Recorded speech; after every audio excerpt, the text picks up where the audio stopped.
Hey everybody, this is Rydo and we are back to video game news for May 8th, 2024. That's how I'm going to try and have the intros going forward. I would have started probably about an hour earlier if it weren't for the fact that Yu-Gi-Oh! Just has this major 9 gigabyte download update, and Yu-Gi-Oh! In particular seems like their servers are particularly slow. And so that's one thing I imagine you just don't get with Steam, that you might be paying a little bit more for with PlayStation Network or Xbox or even Nintendo, is just faster servers as far as update servers and download things. Although it also is pretty obvious that all the updates, for the most part, are being run by Konami themselves, so it really is more of a case where Konami is not paying for their own servers and requiring people to use their servers.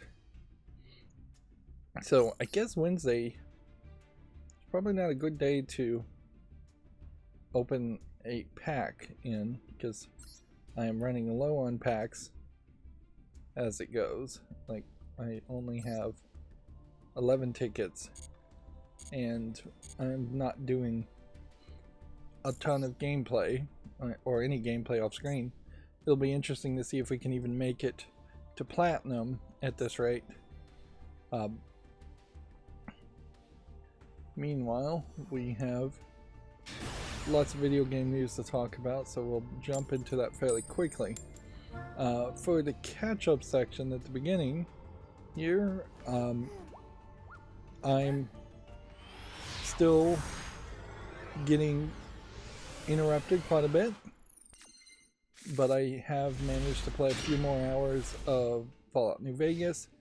But in particular, the last 2-hour-long episode I played was there's a companion character you get called Veronica, voiced by Felicia Day, and she at some point, either by moving the main story forward or by just accomplishing enough actions that you become more on better terms with the companion,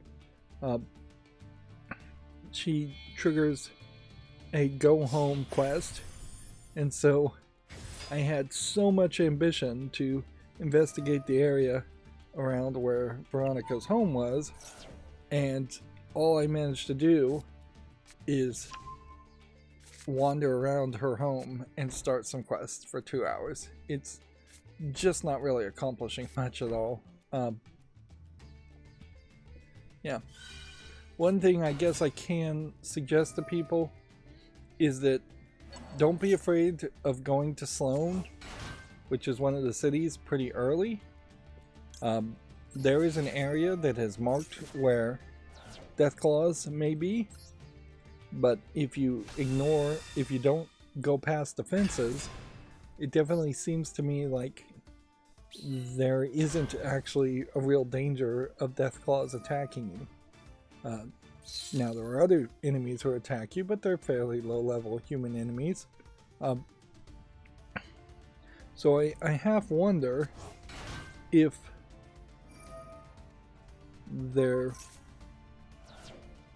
isn't quite a bit of early game content that I have shifted to mid-game or late game just by going from the starting point in the mid-left all the way down south to the map, pretty much all the way to the right, and then all the way up, and then coming full circle basically.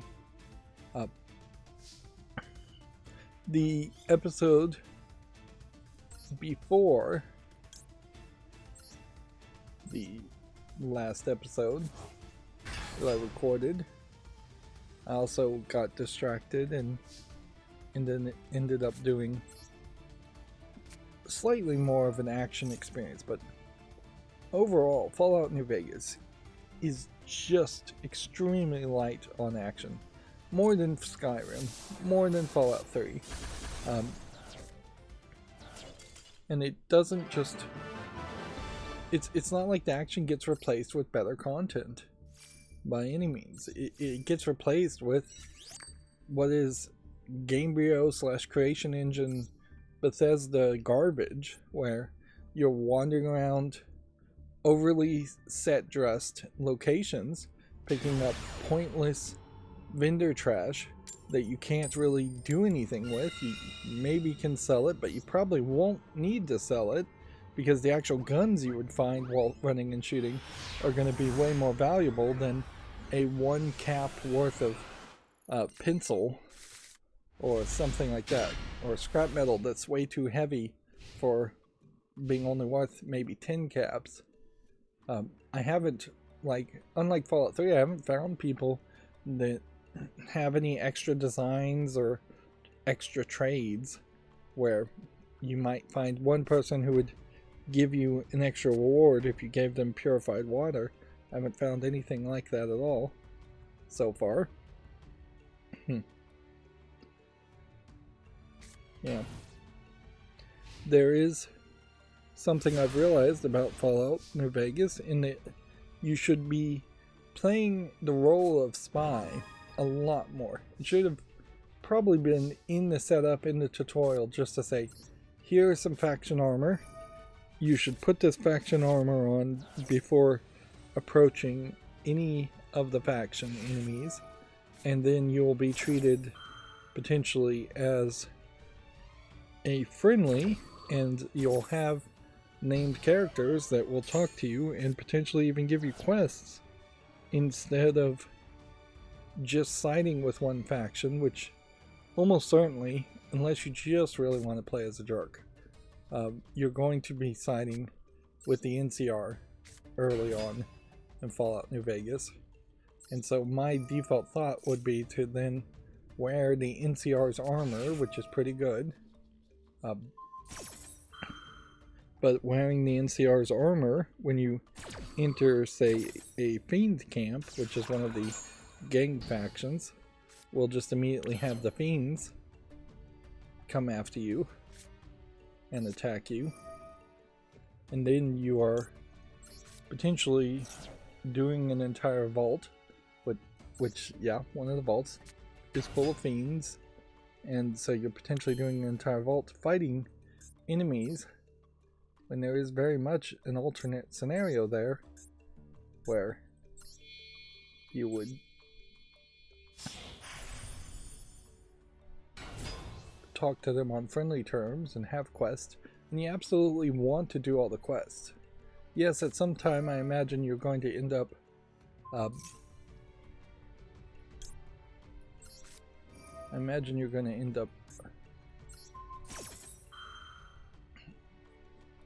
like maxing out your level, so every quest may not really be necessary, but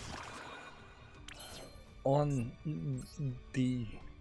the process of playing the game, you want to quest, you want to get up in level. And honestly, the only way I'm actually going to get to max level is by doing all the DLC, which I hope are fairly big, and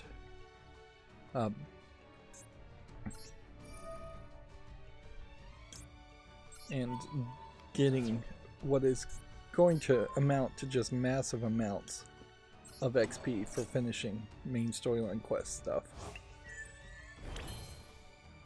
For each of the locations in Fallout New Vegas, you would want there to be a chance of having a house, like in Fallout 3, and that is just totally missing.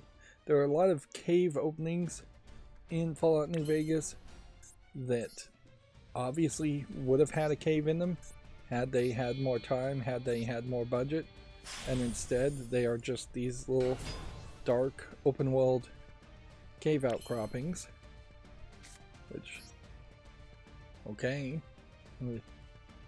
if there's nothing else to it than that, then there's, I guess, not going to be anything else to it than that. Let's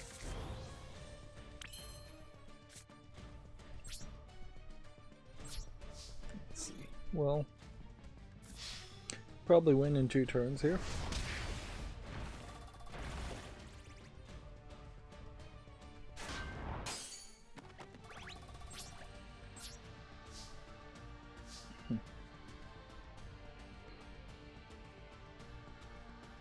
It definitely feels to me, and this will wrap up my feelings, I think, for New Vegas for now.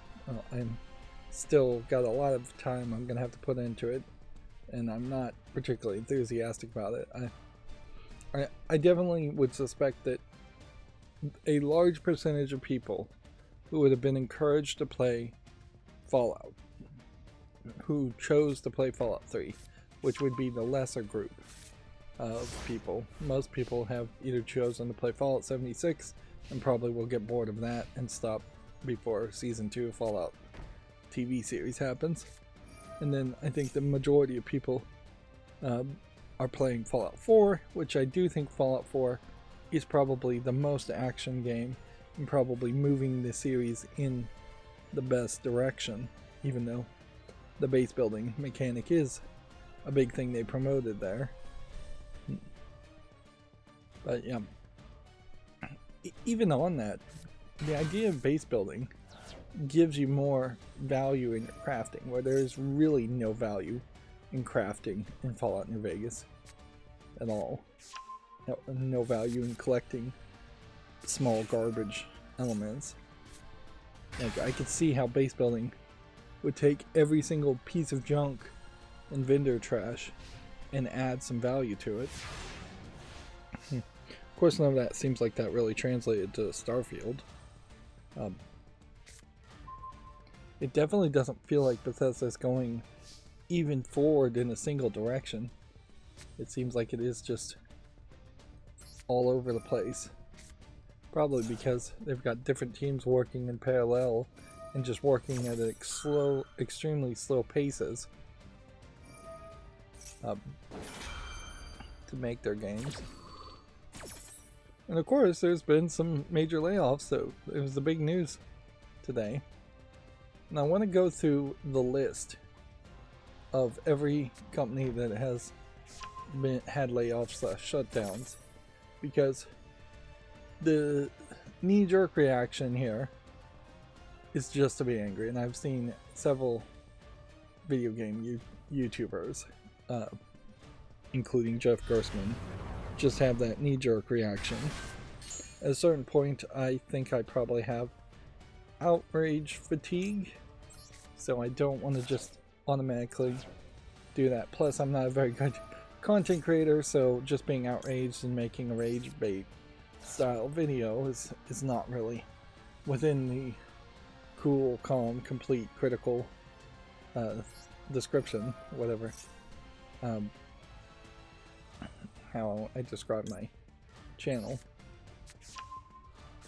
But yeah, there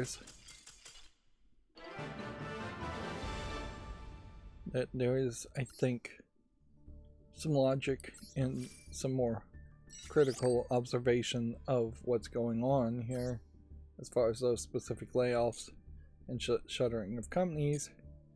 Of course, on the surface level, it's all pretty obvious what's going on. This is the crabs in the bucket mentality in which video game companies are giving each other cover to lay off people by laying off people in small groups and bursts. And a significant amount of why they're laying off people, I think, has heavily to do with unrealistic expectations by shareholders and straight up union busting. That by just getting rid of anybody who's slightly older, who isn't going to be an 18-year-old who will work for pennies in a video game company, and replacing them with somebody who is going to be an 18-year-old that works for pennies, that prevents people from unionizing because 18-year-olds don't have any expenses compared to a 25-year-old or a 30-year-old or 40-year-old or 50-year-old or 65-year-old.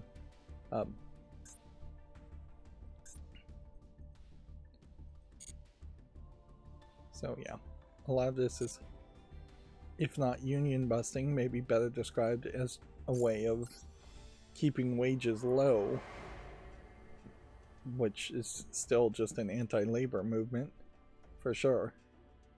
by firing senior people. And as far as how that affects video game stuff, it affects it horribly and just makes it much more likely that the next video game that's good is not going to be made by any company that had made a previous video game that was good, because all those companies have either been shaken up significantly to the point that they're really not the same group of people, or they've been fired, laid off, shut down completely.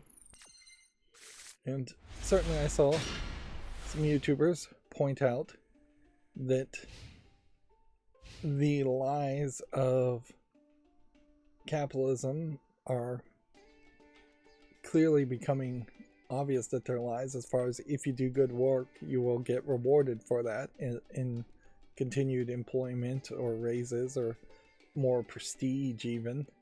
And none of that is true in the game industry, and none of that's really true in most businesses and jobs. That very rarely are you even rewarded for being ambitious and trying something different in most jobs.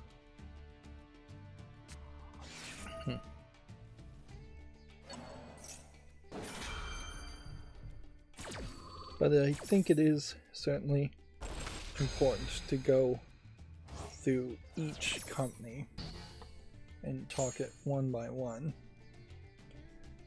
Amongst this information also, the Nintendo's president has reportedly described the next-gen console as a Switch Next model. Shintaro Furukawa suggests players can expect an evolution of the current gen system. Internally, I'm definitely expecting a evolution of the Switch.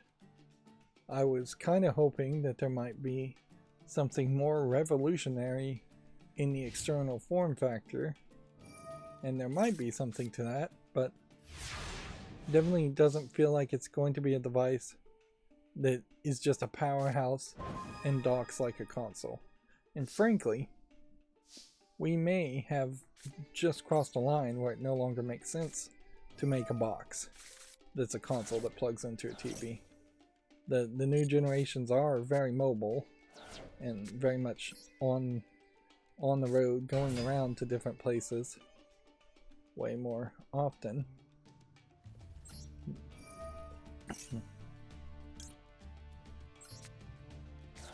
You know, tossing that is probably not the right move, but it does draw a card. But you're drawing a card, so then you can come to this spot to then discard a card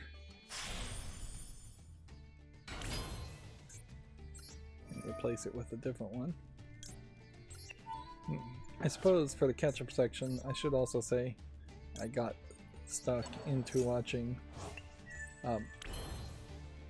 a Korean drama on Amazon Prime. Seems like there are some to be found there, and I perhaps have just not been in the right path to be suggested them.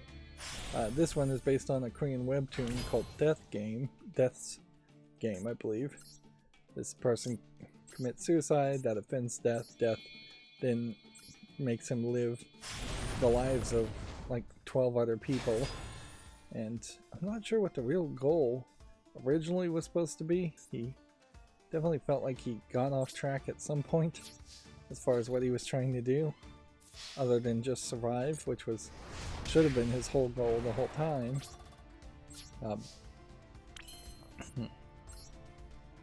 But yeah, it's a pretty interesting show.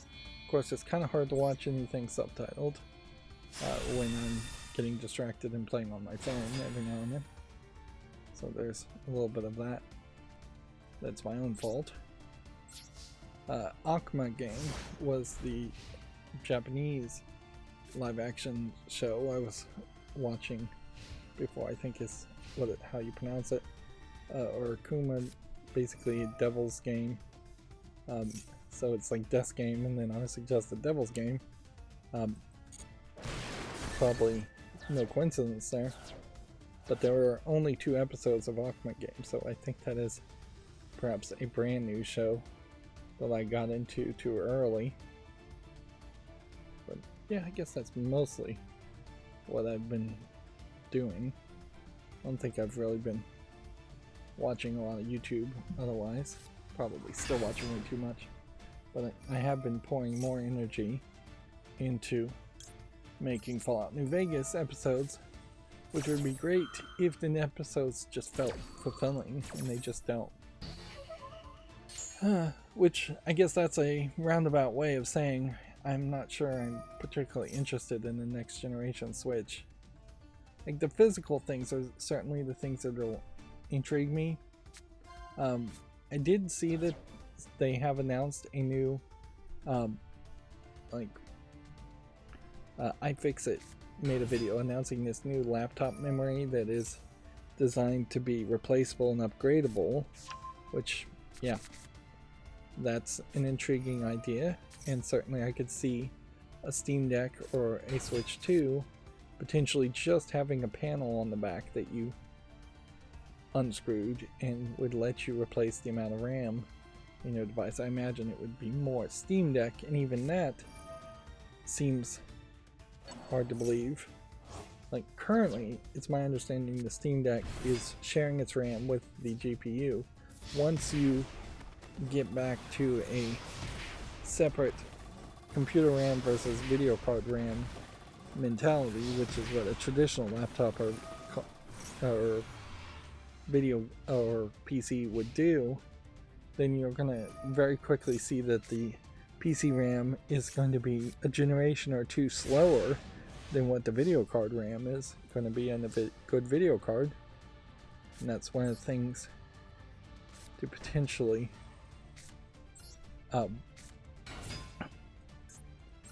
try and see if they can stop doing that in favor of something better.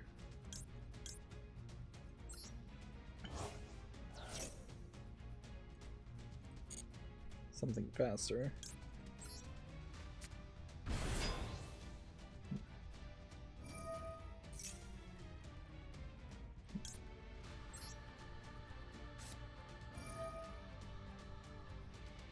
Let's see, what are we gonna toss? Guess that one. And we'll decide.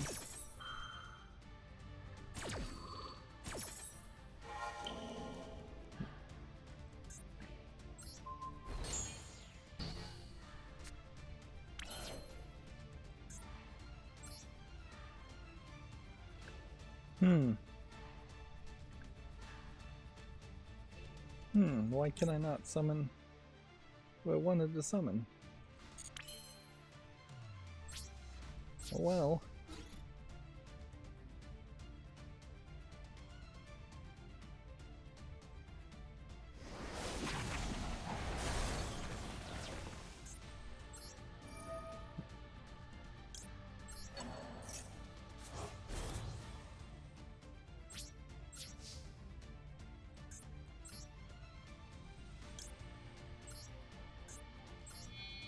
Guess we'll summon this guy.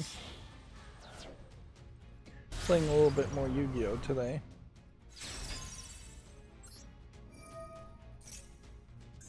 Yeah, you would definitely have to try kind of hard to convince me that the Switch 2 would be intriguing. Like, them adding a couple buttons would not be that intriguing. Now, if all of a sudden they added touchpads and we just started to see a beginning of a new generation of game systems that say, you know what, Steam and Valve have the right idea as far as touchpads, so let's add at least one, if not 2. Although, in fairness, PlayStation had touchpads and added touchpads and has not been able to really optimize around that. A big reason for that is touchpads are just not going to work programmatically for old games that are console games. They work great for PC games and when you need a mouse and keyboard. Even at that, the Steam Deck seems to be promoting more and more gyro control when doing first-person shooting, and I haven't tried to play any kind of first-person shooter game to see how the gyro controls work. In fact, in all honesty, I haven't even turned on my Steam Deck in probably a week at this point. And there is a new Steam client update, which they seem like they're trying to get out updates quicker, which I think that's a smart move, certainly. But yeah, there isn't anything amazingly interesting in the changelog of the Steam client. You know, in a lot of ways, if the Nintendo Switch 2 just could maintain a $250 price point and give you 7 years of improvement in technology, that probably would be good enough for most people. If it can just get good enough that it is still, that a Switch 2 would be capable of playing modern games, and that there wouldn't be a question, which certainly exists now, where would something like Stellar Blade actually play on the Nintendo Switch, just to pick a random game that relatively recently came out, or will the next GTA, whenever that comes out, will that possibly play on the Switch 2, or would it play on the current Switch? It almost certainly wouldn't play on the current Switch. There's one thing about Fallout New Vegas too that I mean Fallout New Vegas also, that I would definitely want to see as far as just modernization of those concepts of games, is get rid of the loading, even though the loading is really fast in between going inside a building and going outside in the overworld. And frankly, there aren't that many buildings, which is kind of the problem with Fallout New Vegas, is that there really should be more buildings and interior dungeons. If they just had done that one thing, tripled the number of interior buildings and dungeons with more enemies in them, and maybe one unique bespoke gun at the end of each dungeon, you would probably have something much closer to Borderlands, which Borderlands, completely different looking game, but basically the same concept. They're both role-playing games with a lot of loots. They have skills and level ups. And Borderlands 1 compared to even Fallout 4 just gives you a much higher action, much more entertaining experience. And I think that also probably highlights where Fallout should not be serious, and it should just become fully comedic, or almost fully comedic. Yeah, and I definitely would say Borderlands 2 falls apart once they stop being comedic and start going serious. Let's see. GameDeveloper.com says the Brazilian government has signed a new bill to foster the growth for the country's developers. That's great. I am not aware as far as what the state of the Brazilian government has been in the past couple of months. So, I'm not sure how helpful a bill like that might be. There are definitely a lot of people that want to make video games in Brazil. You see a lot of Steam Direct Brazilian games.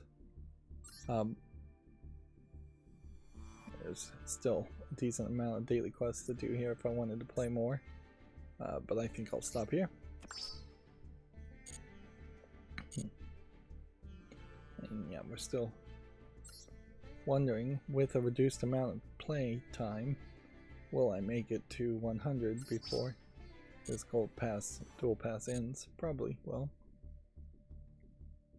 Now, the one issue, certainly, and this is an issue you're almost certainly going to run into, is that there aren't a lot of great Brazilian games on Steam. It is a lot of kind of poor efforts. I'm not even sure I would want to describe them as low efforts or asset flips or garbage or anything like that, but they're just kind of poor efforts, and it is definitely a catch-22 when you're in a poor country that has no history of having video game development. There's not going to be anybody around to teach you how to program video games. The internet makes a lot of things more doable nowadays, whereas otherwise you would have to ship in books and translate them to Spanish for people to even begin to know how to program games. So the desire is there, and that's good, but a whole generation is going to have to learn and learn very quickly, and that's where our government can step in and help. So the hope is that does help. Of course, the geopolitical situation of any country in the world these days might significantly change how successful efforts like this, or even somebody else gets put in power and then all of a sudden the bill and the tax money goes away.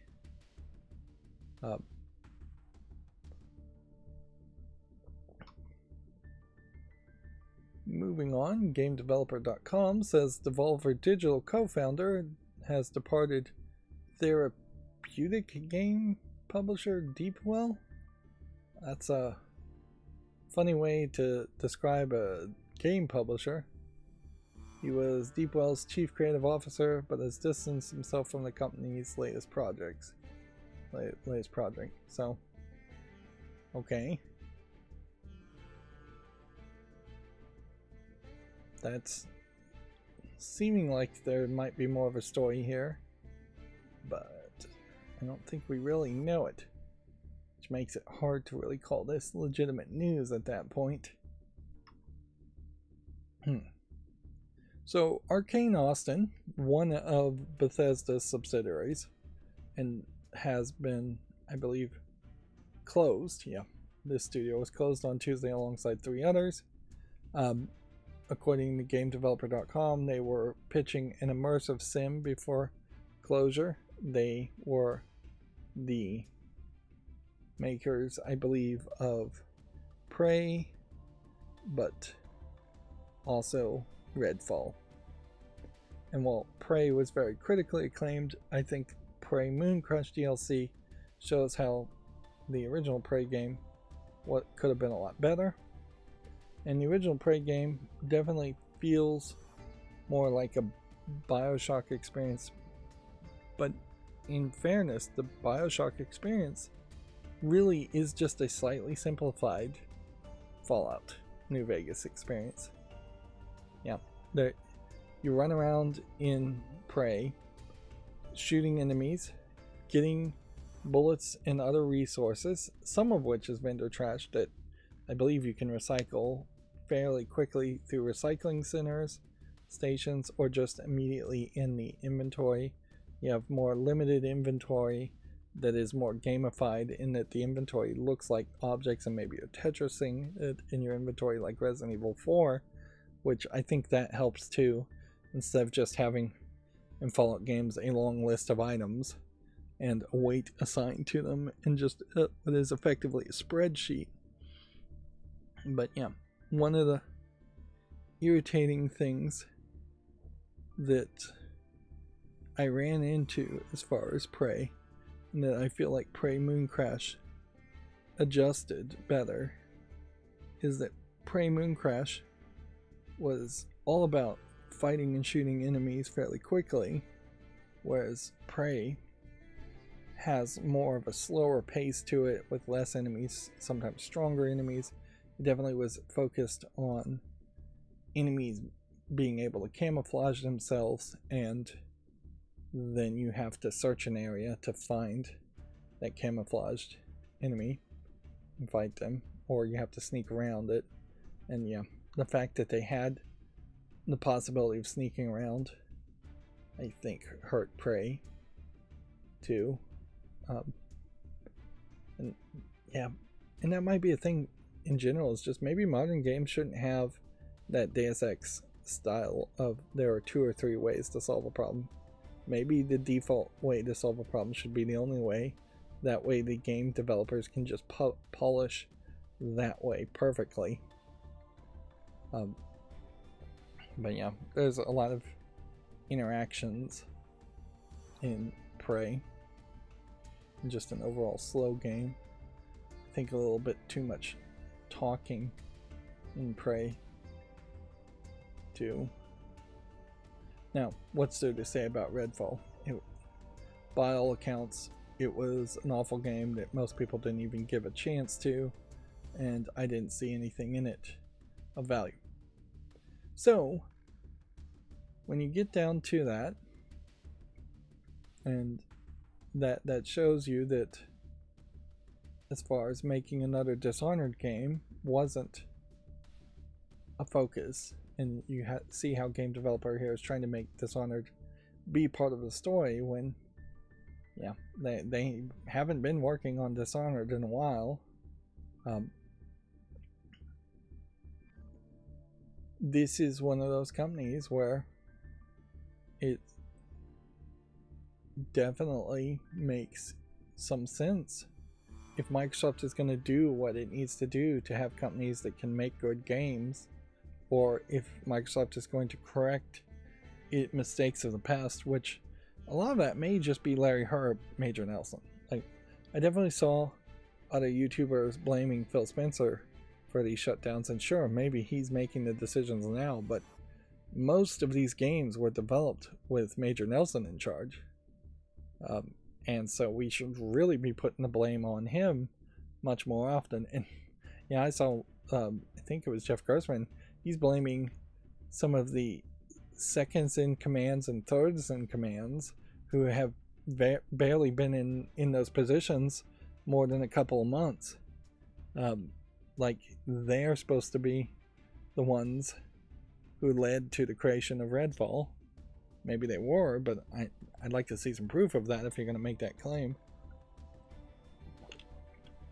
At a certain point, why not just blame Bill Gates, who is just a shareholder? Yeah. Just blame Bill Gates for starting Microsoft decades ago at that point. But yeah. As a gamer, if a company must be shut down, don't we want companies that make bad games to be shut down? I mean, if that's the only option. Now, ideally, as a human being, we want them to be given second chances, third chances. Maybe teams should be broken up and reorganized. Part of the problem certainly here is that Arcane Austin in particular is in Austin, Texas.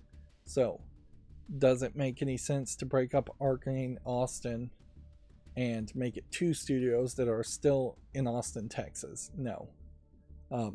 Does it make any sense to try and shift all of those employees to Redmond, Washington? No. And all of this has to be considered since these are Bethesda ZeniMax subsidiaries. Isn't this very possibly resource shifting to focus on just getting the next Skyrim, the next Elder Scrolls game made and being better? And maybe it's the wrong gamble, but it's certainly a reasonable gamble to say, let's put all of our eggs in the basket of getting Elder Scrolls to be good, or the next Fallout game to be good. Like, I wouldn't be surprised if maybe there was some talk here where they asked these companies like Arcane Austin to pitch a Fallout game, and they just didn't have any kind of pitch that they could make that would interest them. But yeah, I don't know what else you could do. These kinds of mistakes needed to be corrected before Redfall came out. Now, Redfall also has officially been abandoned. The Hero Pass for DLC, which remained in development despite the game's bad launch, has been cancelled, and I believe Redfall is very close to announcing it's going to be in offline mode permanently. So that's one company. Now, three other companies were shut down.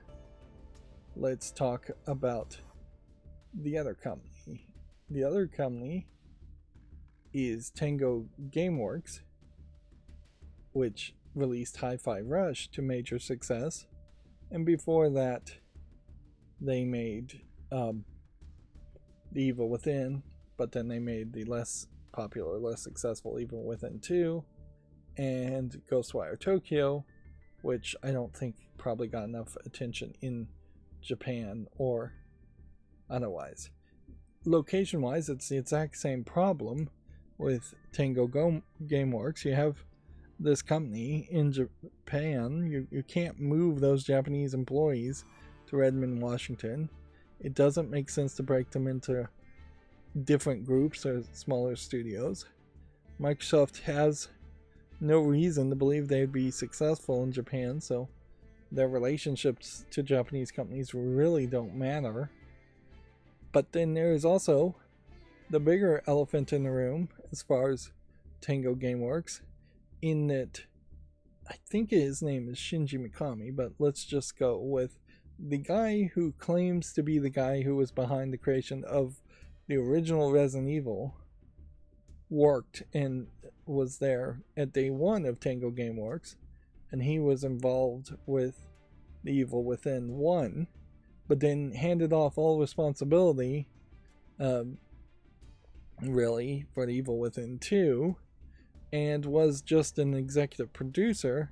So you have to decide yourself whether being an executive producer for Hi-Fi Rush is an important thing or not. It is also, I suspect, probably the case that there were even fewer people that actually worked at Tango Gameworks than Arcane Austin. So once the Resident Evil creator left Tango Gameworks, which he did several months ago, you don't even have a big name advocating to keep that office open. And yeah, what sequels could they have made is certainly the question. Arcane Austin, the thought would be that they could have made a Dishonored, but they seemed like they weren't really pitching a new Dishonored game. And I don't know how many more Dishonored games you really need to make. Whereas Tango Gameworks, I don't think was even pitching or could have been pitching a Hi-Fi Rush 2. If they had pitched an Evil Within 3, it probably could have been made, but it's not going to be even a close second to the Resident Evil series, and that competition is getting even higher now because the Silent Hill games are getting remade and released. So yeah, I just don't see that a lot of value in Tango Gameworks. And inherently, yeah, Xbox seems like they have decided to lay off these companies instead of laying off Activision Blizzard employees at the moment. Maybe next year we'll be talking about how they're laying off Activision Blizzard companies. But yeah, the acquisition of Tango Gameworks was, I think, a couple of years ago, and while they did get some success from Hi-Fi Rush on it, it probably wasn't worth the money that they put into it. Now, I can't say much about Roundhouse, but if they were the co-developer of Elder Scrolls Online, then either that is Microsoft not focusing on or caring about Elder Scrolls Online, which I think is a mistake there, because I do think you get kind of consistent income from Elder Scrolls Online, and you are now assuming that the proper Bethesda teams that work on the regular Elder Scrolls games can work on Elder Scrolls Online. Although, in fairness, you probably could just get a third-party developer to do DLC and upgrades and new content for Elder Scrolls Online. And then I can say almost the same thing with Mighty Doom developer Alpha Dog. I've never heard of Roundhouse, I've never heard of Alpha Dog, so these are two much smaller companies. Mighty Doom, I assume, is some mobile game based on Doom. But yeah, the main teams that would be making the next Elder Scrolls game and the next Doom game and probably Elder Scrolls Online all still seem to be around after this wave of shutting down. So this may very well be a case where this was logical business. It's probably wrong to use the phrase good business ever. Business is inherently, I think, closer to being evil than good always. Just because it's always built around the idea of greed. But yeah, it's certainly logical. Close the companies you think are least likely to make money. Close the companies that are furthest away from your main locations. There are laws in Texas and Japan that are very different from the laws in Washington State in the United States. And so having lawyers that have to be licensed to do contracts in those states probably costs money just on the basis renting buildings in those places. There are certainly some bigger impacting laws that Microsoft probably doesn't agree with happening in Texas and in Japan too. So there might even be a bit of a political reason why they wouldn't want their tax money going to the state of Texas or the country of Japan.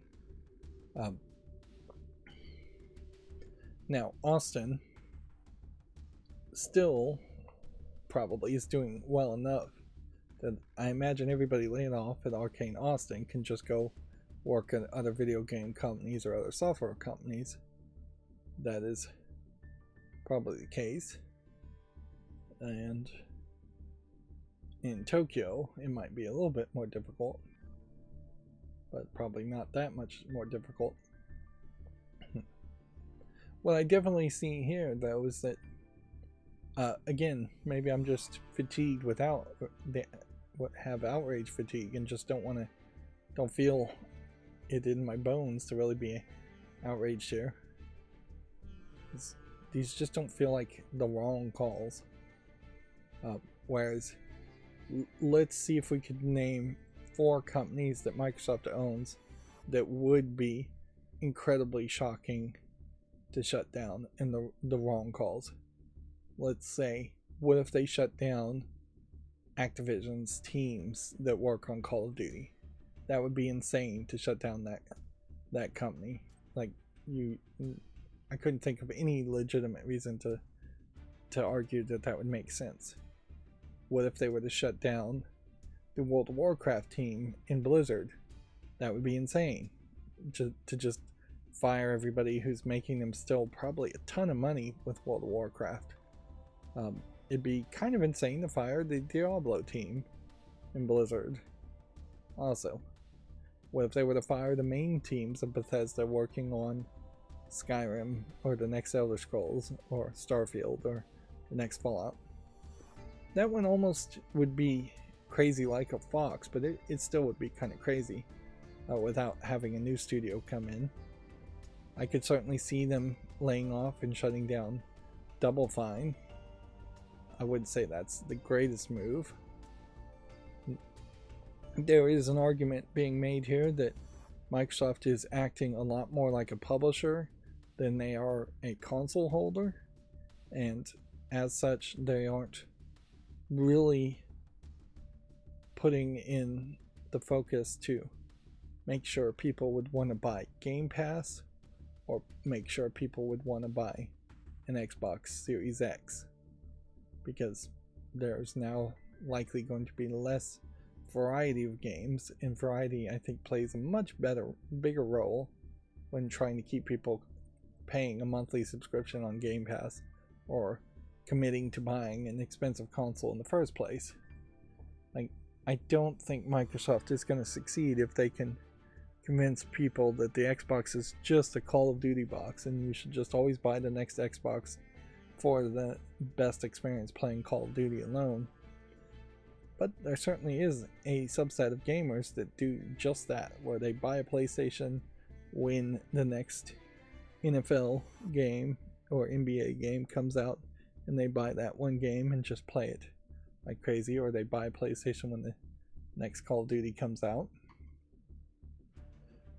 Let's see, Animal Well, which is the game from Video Game Donkey's company, publishing company, is Steam Deck verified. Video Game Donkey is doing some fairly silly things on his YouTube channel to promote Animal Well. Not really doing a great job, I think, actually promoting Animal Well, as much as just being silly, which is fine, I guess. But inherently that does create that weirdness where I don't want to inherently cover a game like Animal Well just because I think a YouTuber is involved in some way. Video Game Donkey is always weird in his content anyway, so I don't think that's a particularly great sales pitch. Almost certainly I would suspect Animal Well will be better received despite a Video Game Donkey instead of because of him.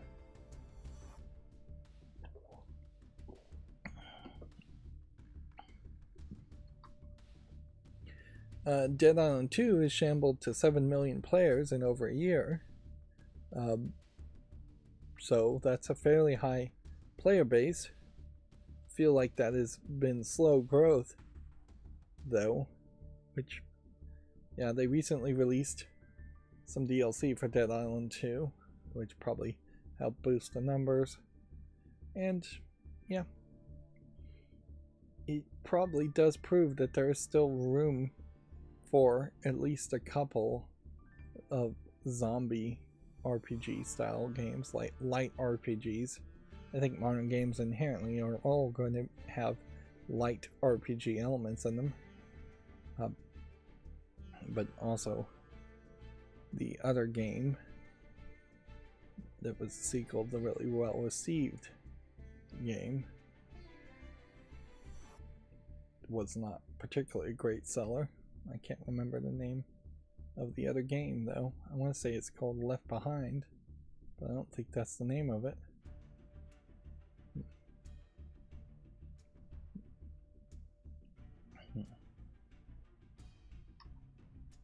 Hades 2 has launched in early access with over 100,000 players. So yeah, I'm hearing and seeing some quick reception for Hades 2. There is in the description, this early access is not going to really be the final product, and I think it's important to probably remind ourselves of that as gamers, that if you are jumping into a game in early access, you may very well be experiencing something that is incredibly different from what the full release version of the game may be, and usually it's worse. It's very rare that the final version of a game gets released and the game is significantly worse than early access versions. Sometimes they try to add some kind of monetization or nonsense in the final version of a game, but that's a fairly rare occurrence. Let's see. The Epic Games alum has joined Russo Brothers, AGBO, for a new tech-focused department. I don't know what AGBO stands for, but their innovation department is designed with creating and sharing proprietary creative tools to be used across stages of physical and virtual productions, which definitely screams to me that this is AR, VR, perhaps with some animatronic puppetry elements built in.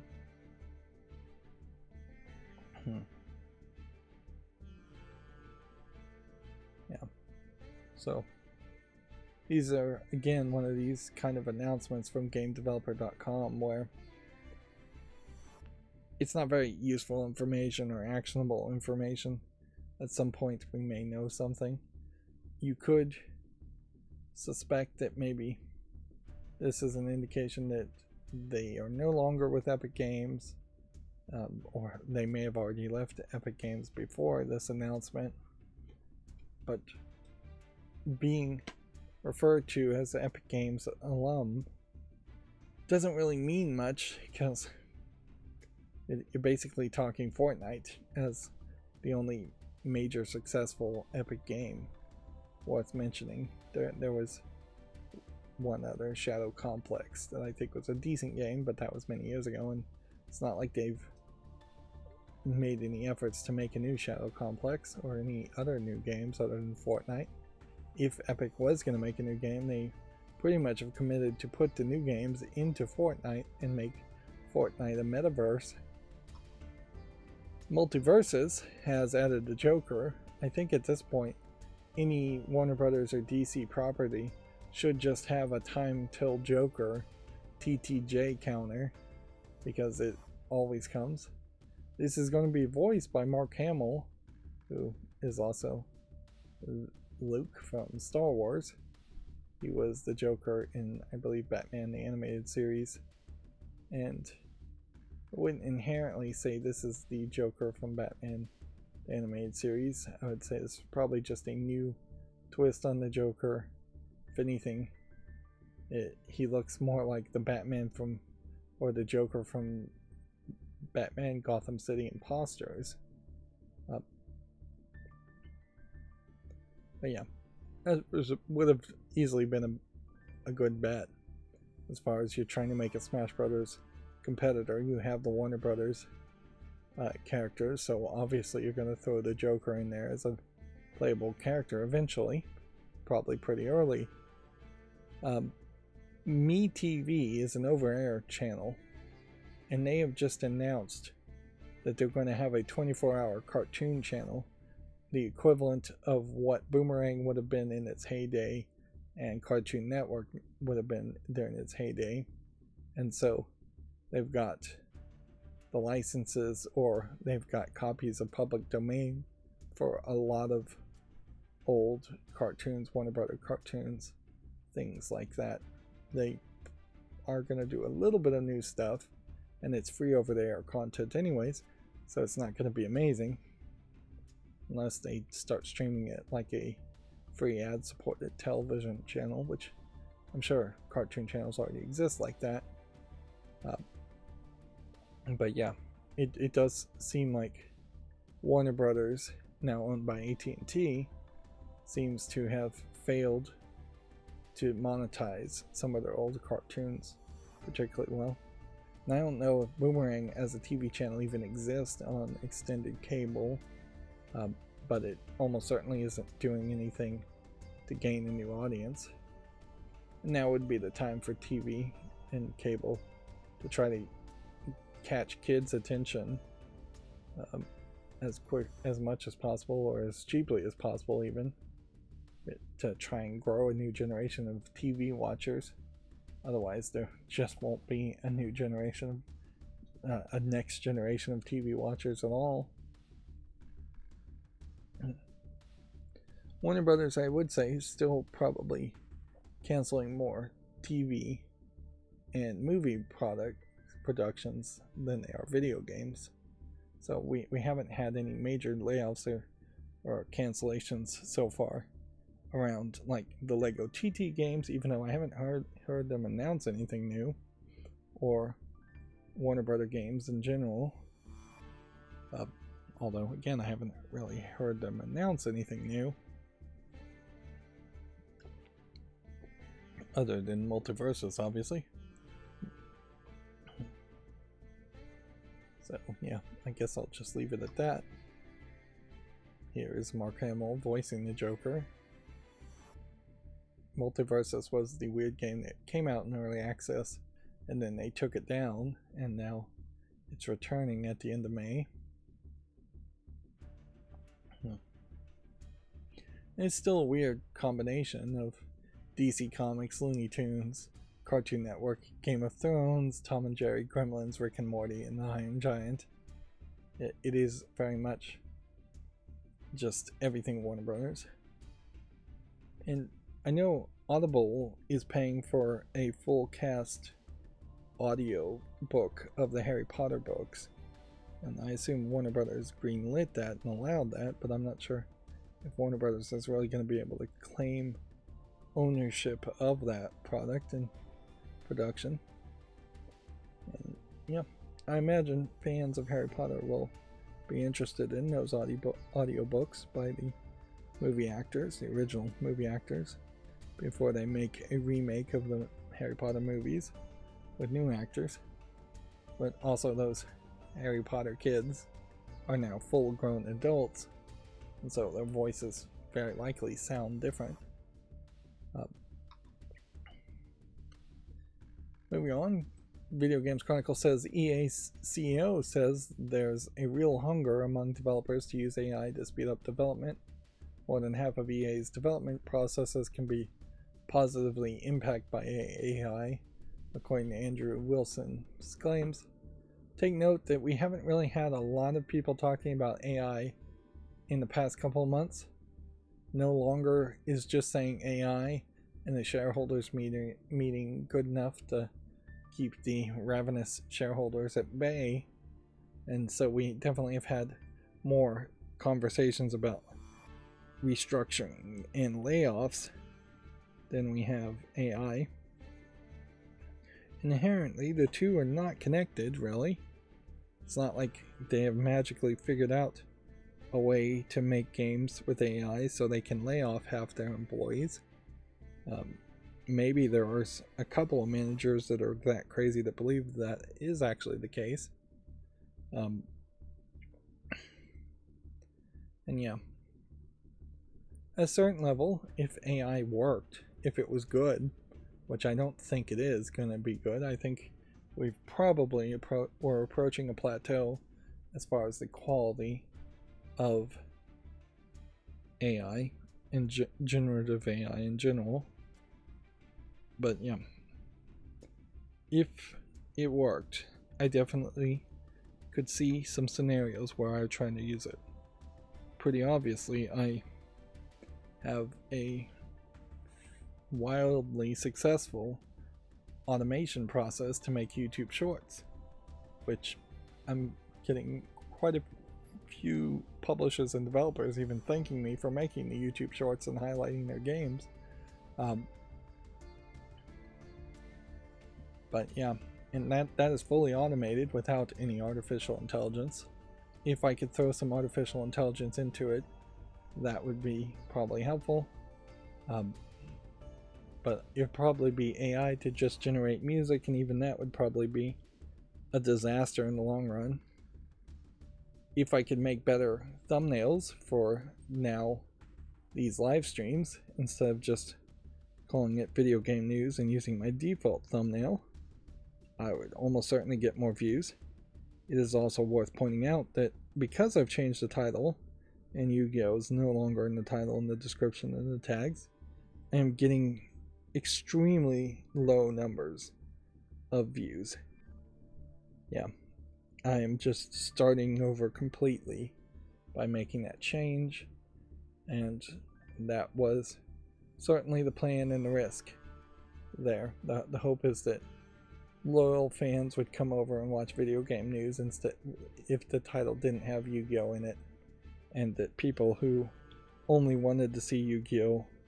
Would go away and be replaced with people who did want to see just me talking about video game news. That's the hope. That may never happen. And at a certain level, I'd also like to see the pre-recorded videos getting more views. Inherently, I'm not 100% happy with the automated YouTube short getting views and nothing else getting views, and the algorithm clearly not connecting the popularity of one to another, which is almost certainly why most content creators say they hate shorts, is because shorts aren't really leading towards any more views on their more creative outputs of pre-recorded or live streams. But yeah, this is definitely a headline where, to get back to the headline, I think EA CEO is being fairly hopeful that developers want to use AI to speed up development. I'm not sure developers even want to really speed up development in general, because then they just get fired and laid off faster. Having no job security doesn't really make you want to work faster. Yeah, and that's true in any job. Is you probably should just work as slow as you can until somebody threatens to fire you, just to keep yourself employed. Going the extra mile doesn't get rewarded. YouTube Gaming, doing silly things like name the creator, but even more than that, showing somebody else's video, showing a setup video, which, is this really YouTube Gaming at this point, or is this just showing off some guy who has a lot of bling? There's the Rodecaster Pro. Here you've got two pimped out PCs. One would assume one is for streaming exclusively, and one would assume both PCs are fairly overpowered for what you really would need. He's got a projector on the wall, 3 monitors that aren't the same orientation or size. Chair looks kind of rough. The window there is probably a problem. Soundproofing behind your monitor is probably unnecessary. Lighting setups, ceiling fan. And there's window that probably needs to be covered.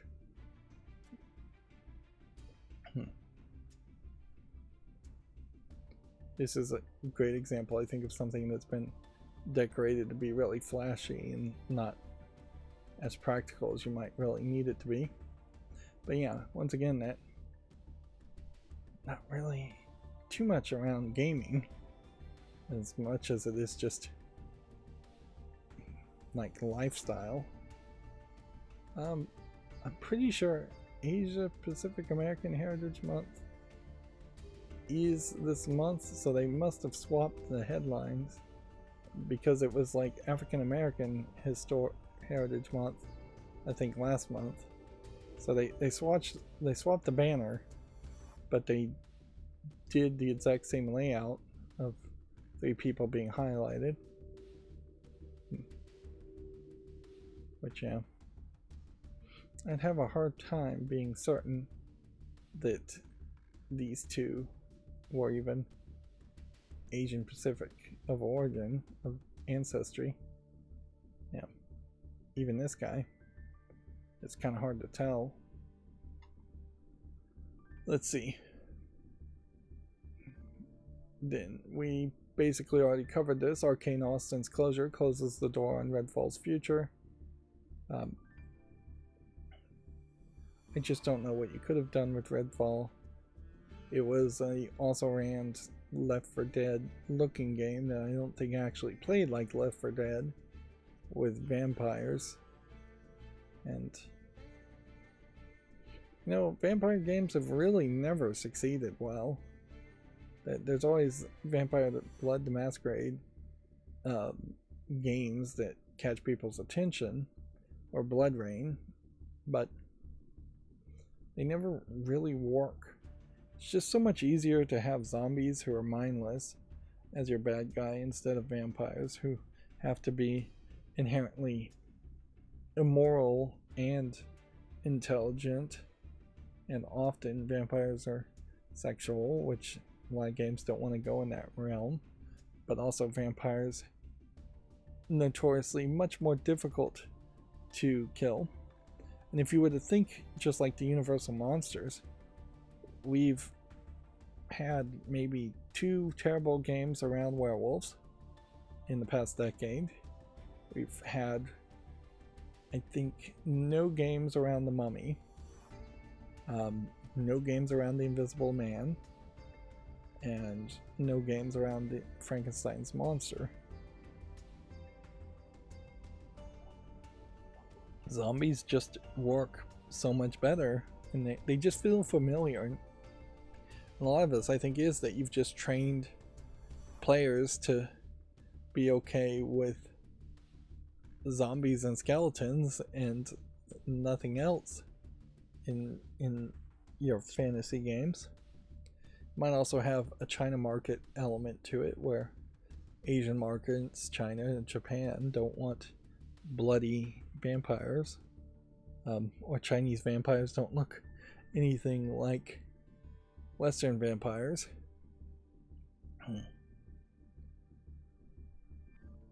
But yeah, inherently, I don't think it's vampires that are the main problem. That's just a symptom of poor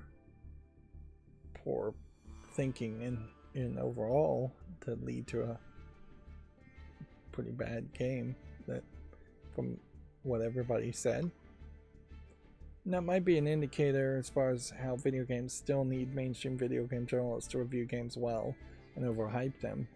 Otherwise, they are likely going to fail or not get an actual player base.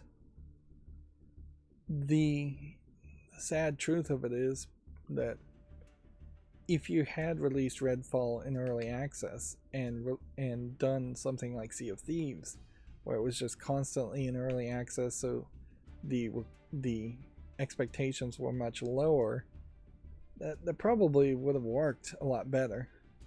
You could have just said, well, this game's never actually going to be finished, and you could have just worked on it longer. Yep.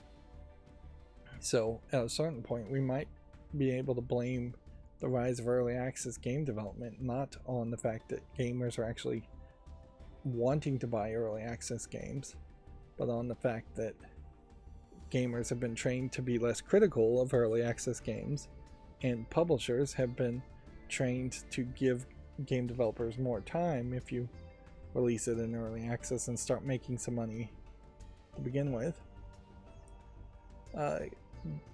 GameDeveloper.com says that EA's reports an annual net revenue of $7.56 billion amid its layoff spree. EA claims to have built strong momentum just months after cutting 5% of jobs. EA's layoffs, slightly different position there, because once again, if you start to think about, do we want bad game developers to be laid off? Almost every EA game is a bad game. Inherently, we think it's, and we assume it's because EA's management is awful. But it's not like there's a developer under EA that is, despite of bad management, putting out amazingly great games. The Dead Space remake is probably about the most recent one to think about, or maybe Jedi Survivor 2. But yeah,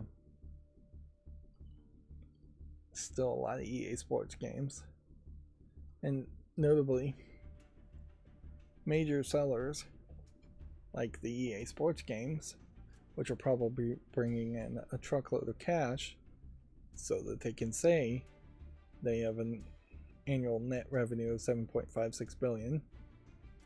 That money is clearly going into the pockets of shareholders and not being put into a trust fund to fund the development of more games in the hopes that 2 or 3 of them succeed wildly and become tentpole games that would hold up the tent for all the other mediocre games or failure games. That tentpole way of accounting or thinking seems to have been thrown out the window in favor of everything should be a tentpole, and there is no tent because they are going to lay off even the most successful employees. Let's see. Here we have Video Games Chronicle saying Redfall was reportedly set to get an offline mode this month before Arcane Austin was closed. the now always online game could stop working if the servers are ever turned off. So, yeah. I said that wrong earlier. I was thinking they were going to add an offline mode and turn the servers off, and that may very well still be the case. One problem with Redfall is, like, this character here is probably the most interesting character I ever saw, and I never even caught her name. So that clearly shows that there was a lack of proper promotion and advertisement around the game. In a lot of ways, Redfall feels like it could have been something like Control if you had just made it a single player game. Yeah, there definitely feels like there could have been an alternate universe version where Redfall was just like Control and you were wandering around the city instead of a building, fighting a bunch of zombies and investigating mysteries.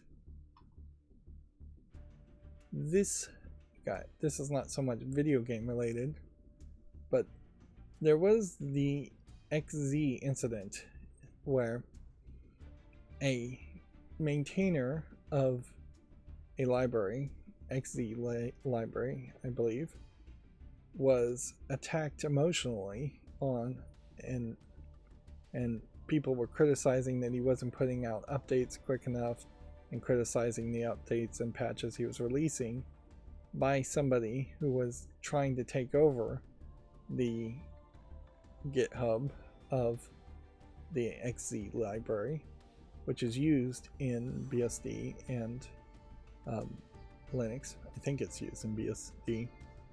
And then they tried to put a backdoor into the XZ library, and they would have gotten away with it too if somebody hadn't gotten very lucky to find the backdoor, which almost certainly means there are other backdoors.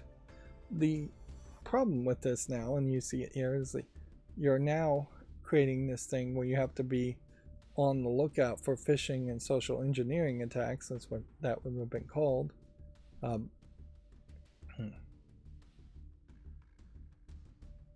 so this guy is saying several people have tried to social engineer or phish information from him.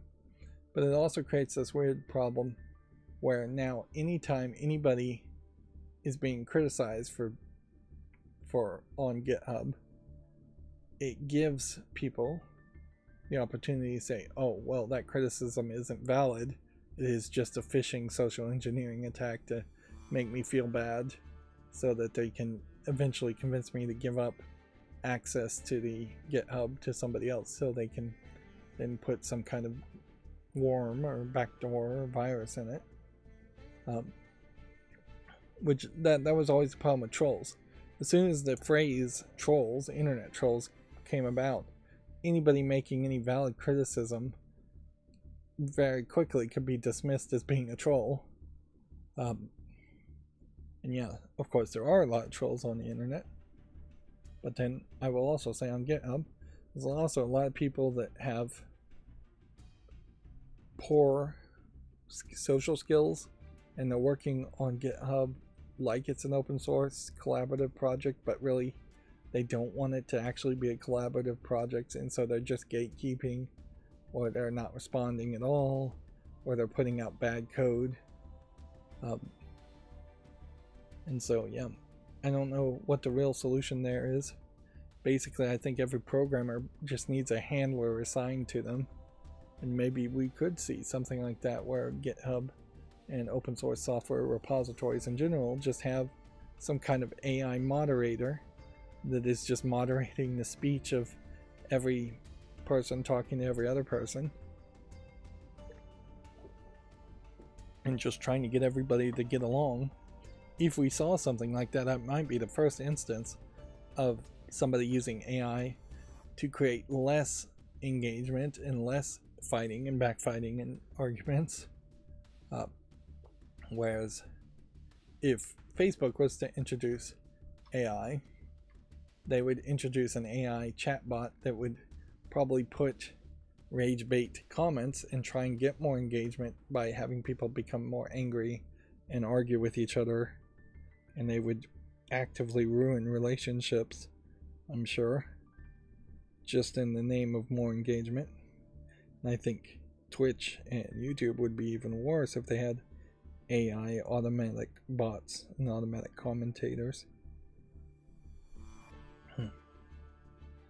Moving on back to video games, Bandai Namco US is giving a 10-foot Elden Ring statue to whoever can make the best trailer, inherently giving away a 10-foot statue, which at most I imagine is worth $3,000 or $4,000.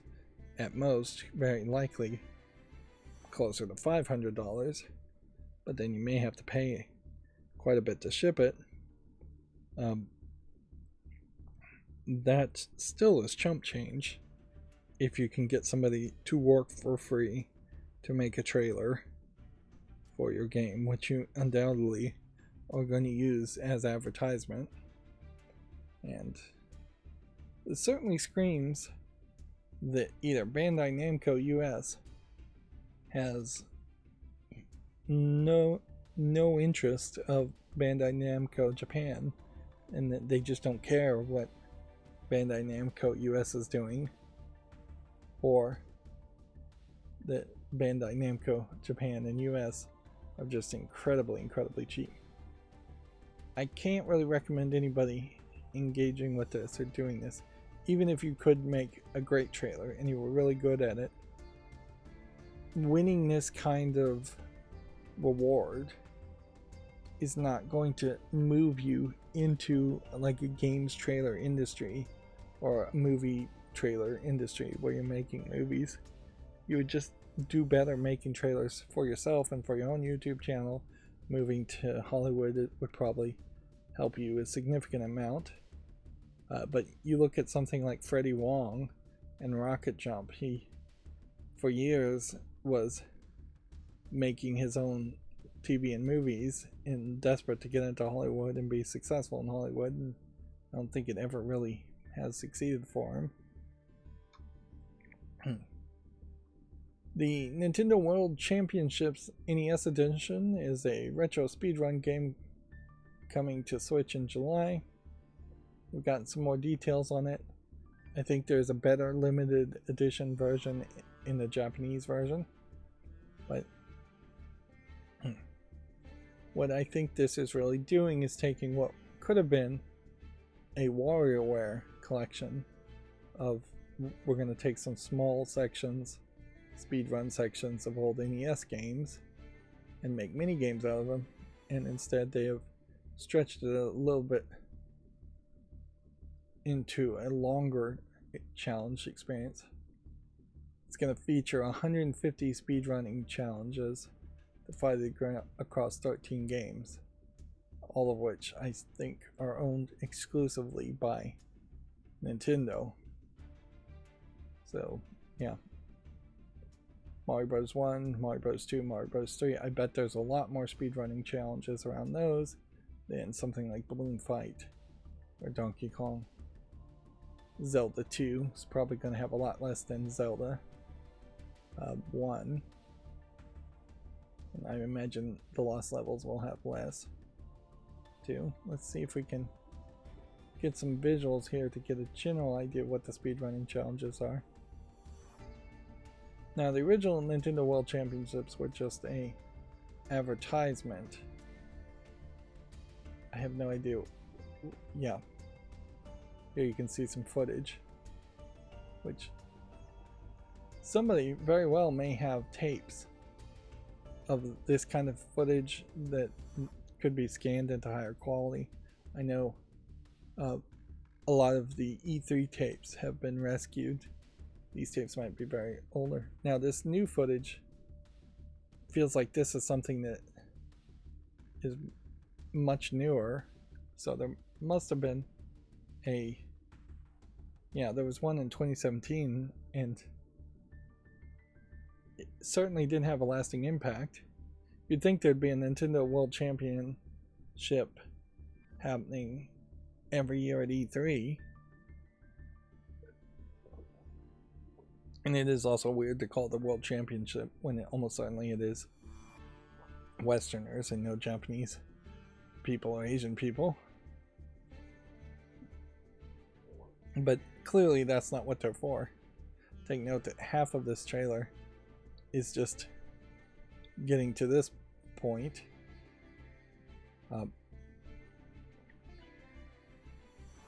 It does make a lot of sense to have what are just emulated ROMs having you play bits of the NES. At a certain point, I think this is also just admitting that there are only small subsections of content in a lot of these old NES games that are worth playing for nostalgic reasons.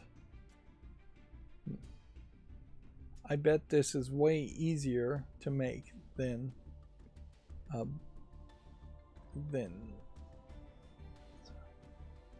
like Mario Maker games, which is really what they should probably be focusing more on. And this might be a pure example of Nintendo getting the wrong message from Mario Maker, saying, well, all those Mario Maker levels had timers on them, so obviously kids love speedruns and timers. But yeah, I could see how if you were running ROMs, it takes a lot more effort to install software to run timers to see if you're actually able to do entire sections or the entire games in speedrun. But inherently, if they don't have a full gameplay speedrun of each of these ROMs, if you aren't effectively just repurchasing the entirety of these ROMs, then these 150 speedrun challenges exclude what would be the most common speedrun, which would be the to the ending speedrun, whether that's any percentage or 100%. Yeah, and usually there's some more specific definitions on what you're doing in these speedruns. I would suspect that there's some kind of, well, it says weekly rotating challenges. I'd also suspect that there's online leaderboards, and those will probably get hacked. And then there is a party mode with up to 8 players locally, which that's an intriguing idea. So I can't say this is going to be completely valueless, and even some of this feels kind of nostalgic worth purchasing, but this is probably going to be like $100 collector's edition, whereas the digital version of it, or the cheaper version, is going to be $60. No, actually the prices seem fairly reasonable too. $30 for just the game, so maybe $60 for the full collector's edition. It does give you another opportunity to get kids excited about very old NES games, and get them to play it one more time. But I do question if you can't go from the beginning to the end of Super Mario Brothers, that's gonna suck. And it's not like any of these 13 games are that big that you couldn't squeeze all of them onto 64 megabytes of space easily. There is also, I think, something to be said about the interface that might be somewhat annoying, as far as it doesn't seem like you can just stretch the screen into full screen mode. And certainly the emulation might come into play and be annoying there. This is not the experience that the original World Championship cartridge would have been. So you'd hope that that content would also be included. Gamatsu has the Famitsu review scores for issue 1848, and I wanted to point that out early so we can see that Stellar Blade has gotten a 35 out of 40, so that's 9, 9, 8, and 9 from the 4 reviewers, whereas the other games of this week got 32 out of 40 and 29 out of 40. And I do believe that is probably the last we'll ever hear about Stellar Blade. The controversy around it has come and gone. Mainstream video game journalists have stayed as silent as they were going to be. Nobody's going to come out and sing the praises of Stellar Blade at this point. The fandom feels betrayed. The mainstream video game journalists were never going to talk about a game after its first launch week anyways. So who's to wave the flag for Stellar Blade? If it sold well enough, if it just maintains a fan base. I didn't see any YouTubers trying to stream it or play it on YouTube. Not that I follow that many YouTube gamers these days. But yeah, if it sold well enough, we would hope it would come to PC. Of course, how can you really have any great hopes as far as PlayStation published games coming to PC when PlayStation is demanding you link your PlayStation Network account to Steam to play games, even though Stellar Blade is also, I think, only single player. Yep. It might not be a terrible position for Shift Up. They may have made their money and they may now just be in full production mode or pre-production mode for their next project, maybe by a different publisher, and maybe we will have a game come out in 4 years that'll be the next game like Stellar Blade, this time published by somebody else, this time on PC first. That would be the hope, at least.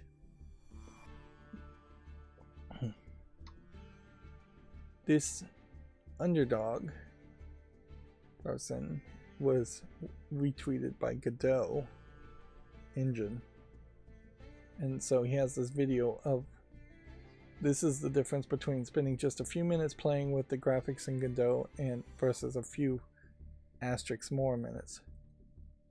So this might be an interesting comparison. So there's lighting and light processing from 5 minutes to 30 minutes. Now noticeably, take note that one of those is in 5 minutes a bright, colorful, cartoony thing that doesn't look amazingly great, but it is bright and colorful. And the other is way more about having light rays and ray tracing and light mapping and textures that are dim and dark like the real world. Which, playing Fallout New Vegas, yeah, you if I was not playing it on my newest monitor that is much brighter than my older monitors, I wouldn't be able to play it. It is so incredibly dark. It just does not look good, and there is a major risk there that all the footage is going to come out and it's just going to be incredibly dark. And I'm still willing to play the game, though. This is much like how I kind of felt about Control too, is with Control's ray tracing and light patterns and all of that. It just made everything feel a lot darker than I would like. If this is a dark, spooky game, this makes sense to have lighting this way, but if you're just trying to have a dumb, fun action game or a puzzle game, I would rather bright, colorful anime colors any day, or just bright colors. But yeah. The application of certain lighting patterns based on in Godot is probably pretty easy. It's probably just clicking on a texture and saying, should this have a reflective layer to it or a shadow casting layer to it? I'm not sure, but clearly it's not that much work if you can do it in 30 minutes. Imagine if you had 4 years. The ex-Blizzard boss says that Phil Spencer will be, quote, hurting as much as anyone else, quote, over the Xbox studio closures. This is Mike Ybarra launching a defense for the former colleague as Xbox faces a wave of criticism. Well, clearly that's not the case. You can quantify the hurt here to some extent in that some people have lost their source of income and Phil Spencer has not. So let's just throw this thought out the window. But this also, I think, is a great example of just how corporate cronyism exists. And it exists in all industries. That the CEOs and managers, like Mike Ybarra, are friends and co-workers with the managers like Phil Spencer, and so they definitely have that emotional attachment and that emotional feeling and want to defend each other, despite the fact that managers are inherently the ones that make the tough decisions to lay off people and fire people.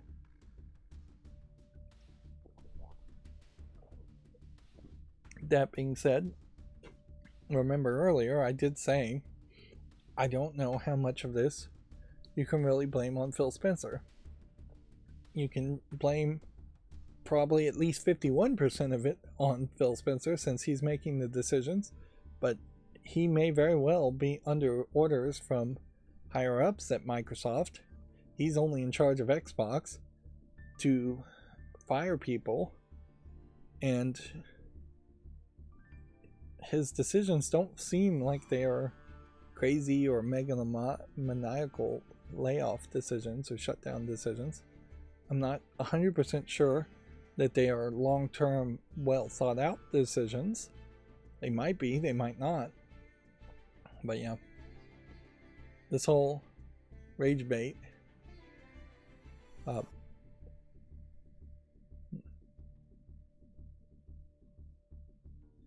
yeah, I'm not sure this really is news to also to just to report on a tweet by Mike Ybarra either.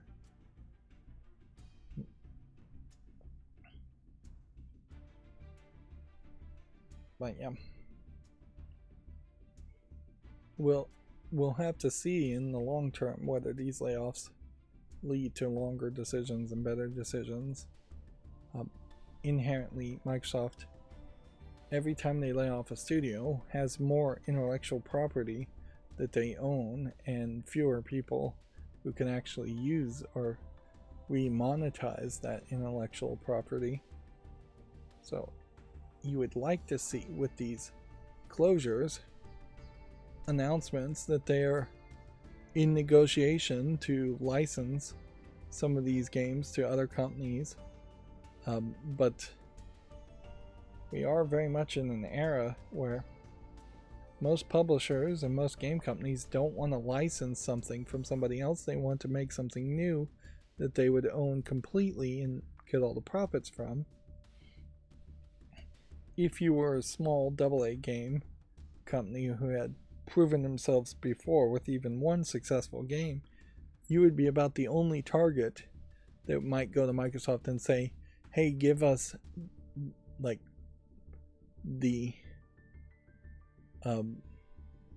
Dishonored series. Let us make a spin-off Dishonored game. And there have been companies like that with Nintendo for a long time. There's always some second-party developer secretly in negotiation with Nintendo to make a new Metroid game or something. Metroid Dread, exactly a product of that process. But yeah, if they could come out publicly and say we're looking to license a lot of these games to better teams that we think can actually make the products better. It is kind of crazy that they haven't given up on Halo. And I also will say, I hear people making the claim, well, Phil Spencer saved Xbox 10 years ago, but he's not the same Phil Spencer's. Yeah, I mean, that's probably not a very valid argument or statement. Nobody really knows what managers do, and he hasn't been in charge that long. I definitely think Major Nelson deserves more blame than he's getting, and then Major Nelson is easily just sitting back and saying, DM me on Twitter if you were affected by these layoffs, which maybe this is the master plan. Like, maybe Major Nelson Larry Hrydo left Microsoft, seeing that all these layoffs were on their way, and is now scooping up all of the laid off employees to create a Xbox competitor outside of Microsoft's control. A new Valve, effectively. Because that's kind of what Valve was, too. A bunch of ex-Microsoft employees. If that happened, that would be amazing. Now, what I will say is not amazing is that, once again, I'm going to have to take a break, so I'm going to do that now, and then we'll be right back. Okay, I'm back. Sorry about that. Although, frankly, what's the point of even being sorry? IBS is IBS, so it's gonna happen. So we have GameDeveloper.com saying the Switch has topped 140 million lifetime sales, and Nintendo is preparing to unveil its successor. This seems like this easily could have been 2 headlines and 2 articles. And I'm not sure how much of any of this is really news, other than Nintendo has officially said they're preparing to unveil its next successor console to the Switch, in that they're saying they plan on, we're talking about it before the end of their fiscal year, which goes into 2025, and they are not planning on talking about it at the next Nintendo Direct. So they effectively announced the next Nintendo Direct and told you don't expect anything about a Switch 2 to be mentioned there, even though leaks are increasingly happening, whether we should believe those leaks or not. And then, yes, everybody should know that the Switch is sold like crazy. I did see just the slick deals just a moment ago for Amazon.com and Mario RPG.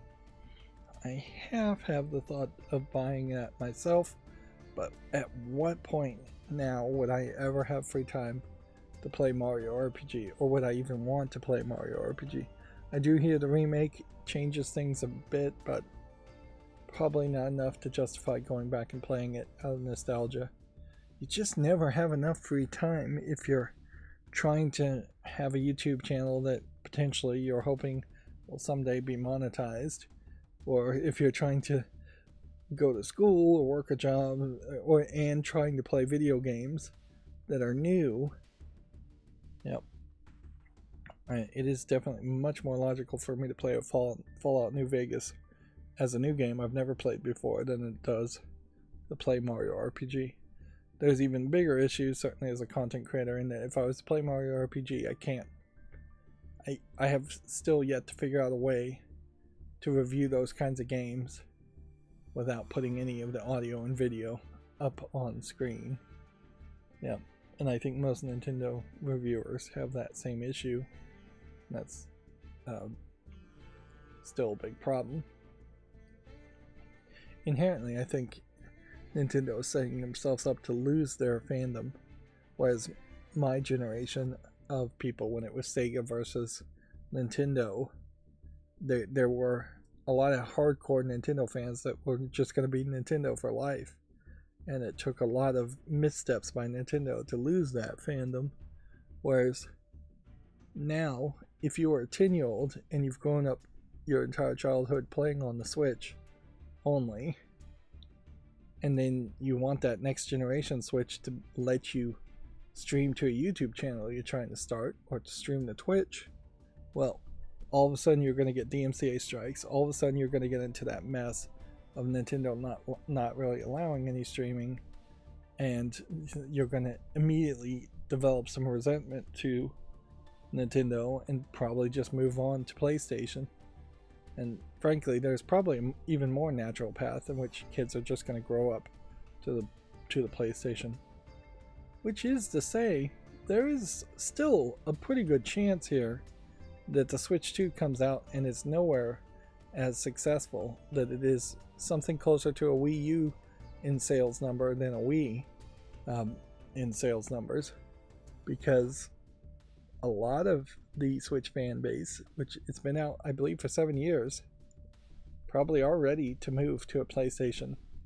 Even if they're getting a PlayStation Slim, PS5 Slim, or a PS4, they may, their group of friends may be moving in that direction. I don't think too many of them are going to move to Xbox, and I would like to see more of them move to a Steam Deck. Having a Steam Deck now, I'm not really playing any games on that. That also makes a hard argument to play and purchase Super Mario RPG. I didn't say the price. It's like $44, so roughly 15% off its $60 price, which is reasonable for a remake of an old game, particularly a long-running. You'll get many hours for that $44. And I imagine somebody else might match that, like Walmart.com, if you didn't want to buy from Amazon. I saw somebody retweet this called The Mirror, an open source Roblox and Unreal Engine Fortnite alternative. I assume is what that stands for Unreal Engine Fortnite. It's being built on Godot, so Godot retweeted it. It is an interesting thought, certainly, to just describe your game as an alternative to Roblox and Fortnite. But yeah, it'll be interesting to see if this game called The Mirror becomes something at some point. It feels like it might be very early days, and it's definitely hashtagging Roblox probably inappropriately. There is a possibility, in the same way that Windows 11 is so hated right now, that we will finally see people move to Linux as an operating system. I mean, never has there been a better time where that makes sense. If we saw that happen, if we saw that miracle happen, then I think there is also a potential future where we would see an open source Roblox or Fortnite. Although, more realistically, making a metaverse that's open source is just going to take such a long time that metaverses will have just proven to not work anyways.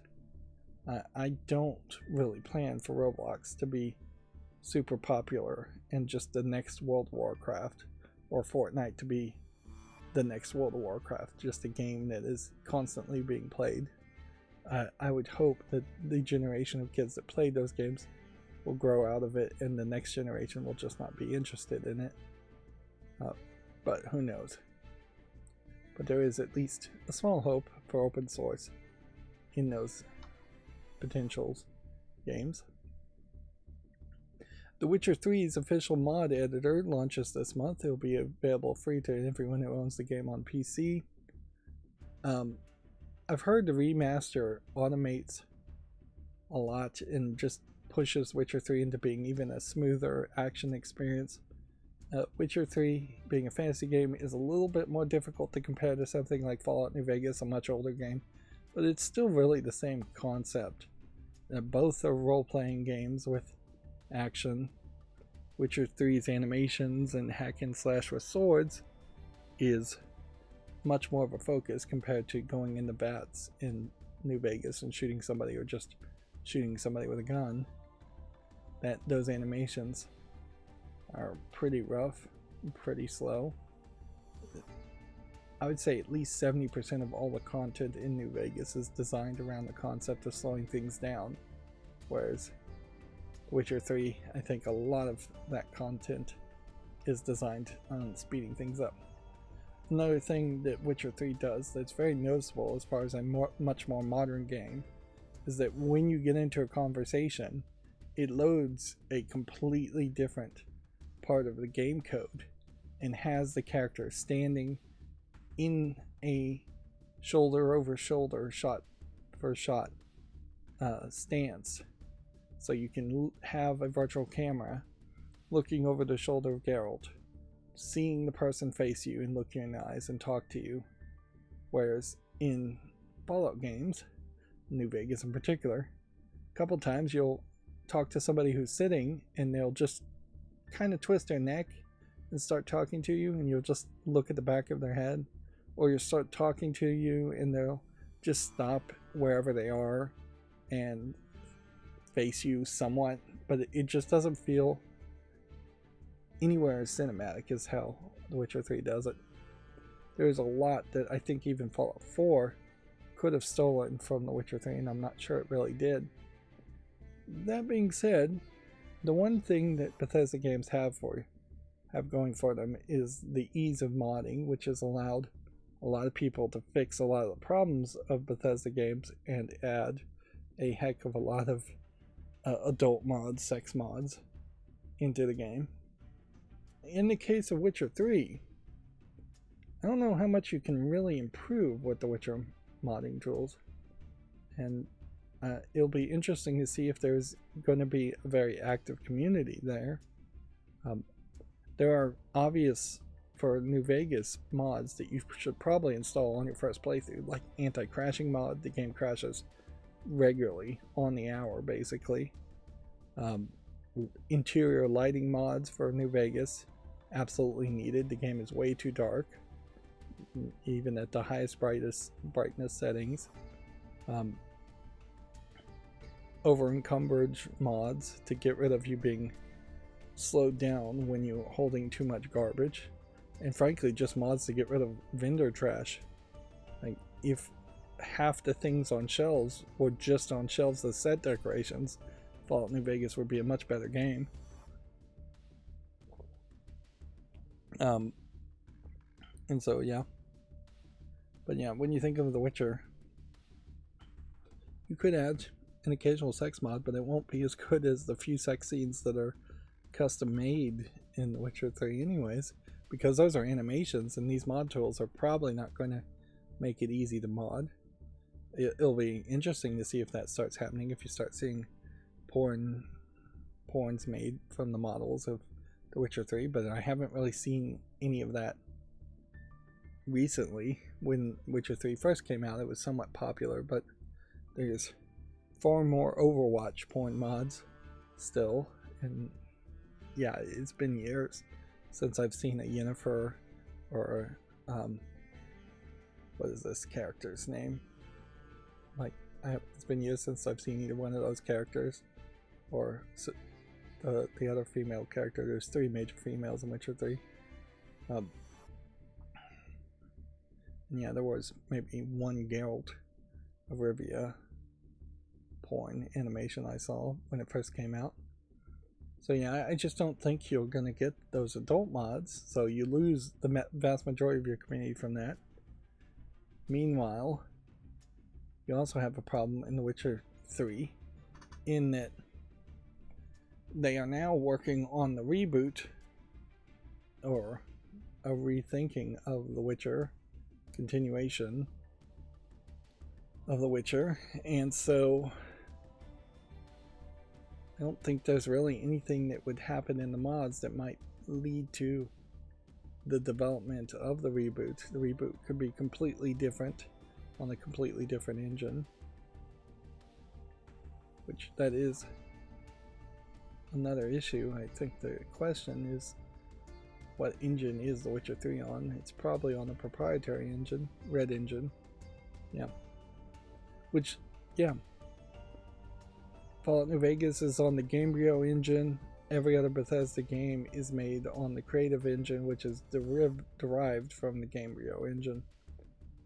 I think we are very much, either I'm missing something, or I think it is just kind of ridiculous that Unreal Engine does not own the world of making big open world games.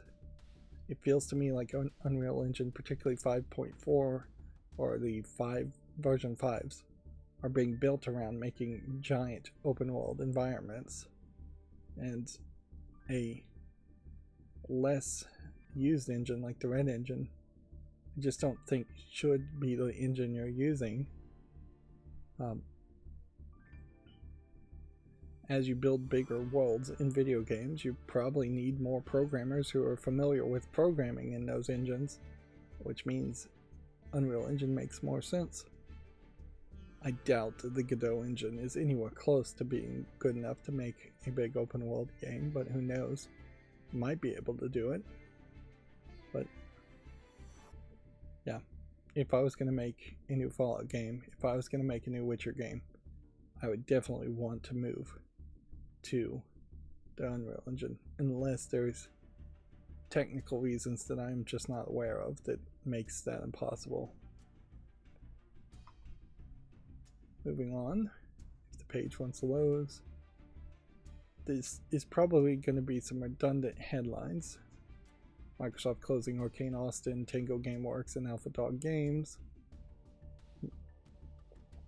Take note, as we see these redundant headlines, Alpha Dog Games and Mighty Doom are not being used as the screenshot.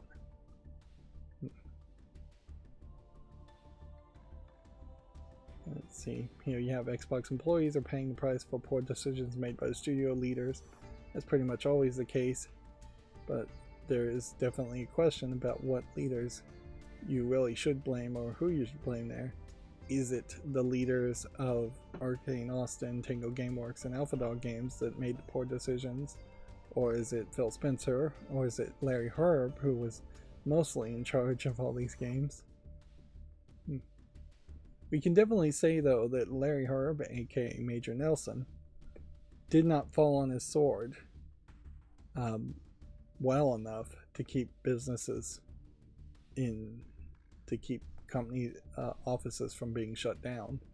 So that's not the reason he left.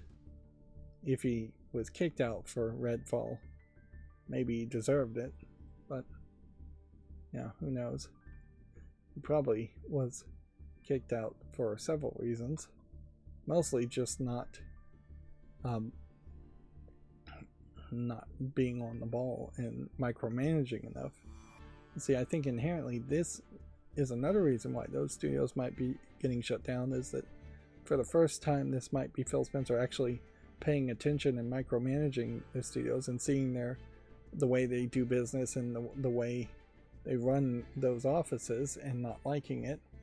Or it might be a case that Phil Spencer tried to start paying attention and micromanage the studios a little bit more, where they've said proudly that they were hands-off, which doesn't make any sense as a boss. Boss really can't be hands-off, otherwise you're not the boss.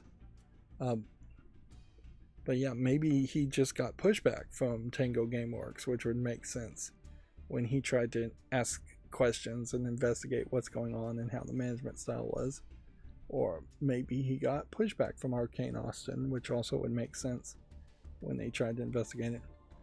If Phil Spencer has just been flying around the world to every single studio that Microsoft owns and having a chat with management and trying to figure out how well Phil Spencer and the management at Arcane Studios, for example, would work together, he could have easily made a list of here's the 4 least cooperative managers of our subsidiaries that I found. So either I fire the managers or I fire everybody. And maybe they just chose to fire everybody because they needed to save a few bucks. But yeah. I question the need from Video Games Chronicle here to quote somebody with the full F word and then in the headline censor it. Like, are you censoring it or you're not? If you're a news journalist, you probably shouldn't censor it at all, because that leads to confusion. You should probably say the full word. Maybe if you don't want it in your headline, you don't say that. Maybe you just say Arcane boss criticizes Microsoft execs for studio closure, and then you quote it maybe down here. But yeah, I don't see a reason to censor it like that, because for as far as I know, this actually was freaking and they're just trying to have a sensational headline when you censor it. Redfall will get no further updates. Players who paid for the DLC will get make good offers. It's uncertain what these make good offers even are, and I'm not sure what you can do to make everybody happy about that. Let's see. Here we have Komatsu doing slightly better job. First of all, they blame it on Bethesda Softworks, which is a possibility. Everybody's blaming Phil Spencer. Maybe Bethesda Softworks themselves is still being run fairly independently without oversight from Phil Spencer. And maybe they all made the call to say, well, we are going over budget making the next Elder Scrolls game and the next Fallout game and fixing Starfield, so let's shut down our subsidiaries, even though we are a subsidiary of Xbox, which is a subsidiary of Microsoft. Let's shut down some of these to save money. Like, you get a very different story here when you phrase it as Bethesda Softworks, a subsidiary of Bethesda, a subsidiary of ZeniMax, than if you immediately just say Xbox is doing it. But also, it's worth pointing out that poop rolls uphill, so if your subsidiary does something, you're still holding the blame for that. I wouldn't be surprised if they still do something with Prey. And I wouldn't be surprised if they did something with Dishonored and The Evil Within. There are IPs amongst at least two of these companies that you could hand to somebody else. And I could see handing Prey over to, say, Gearbox and saying, hey, Gearbox, here, why don't you make this game for Microsoft as a second-party developer or a third-party developer? Or handing The Evil Within over to even like Konami and say, maybe you make a Japanese horror game to compete with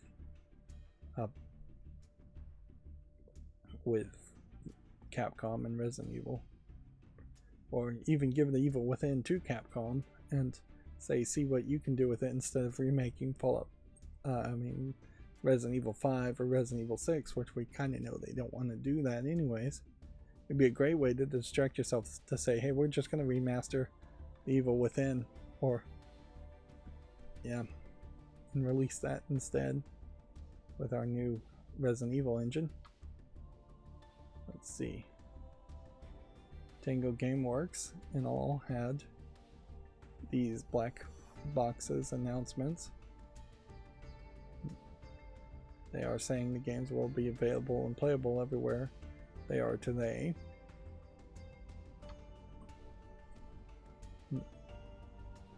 There's really not any way to talk about it by the time you have the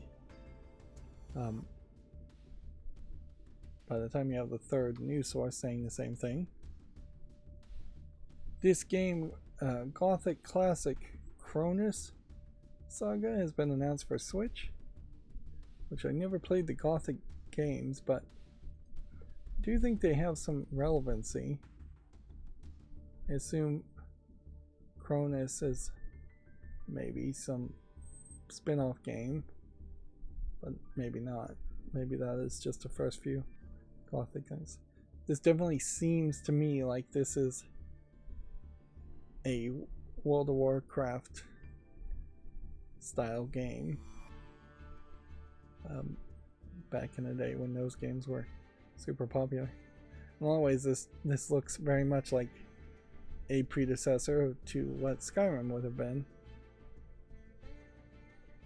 And effectively, several games have been merged into one in the Elder Scrolls Fantasy Skyrim series. There really has not been any competition as far as making a fantasy RPG that isn't also just a Japanese fantasy RPG.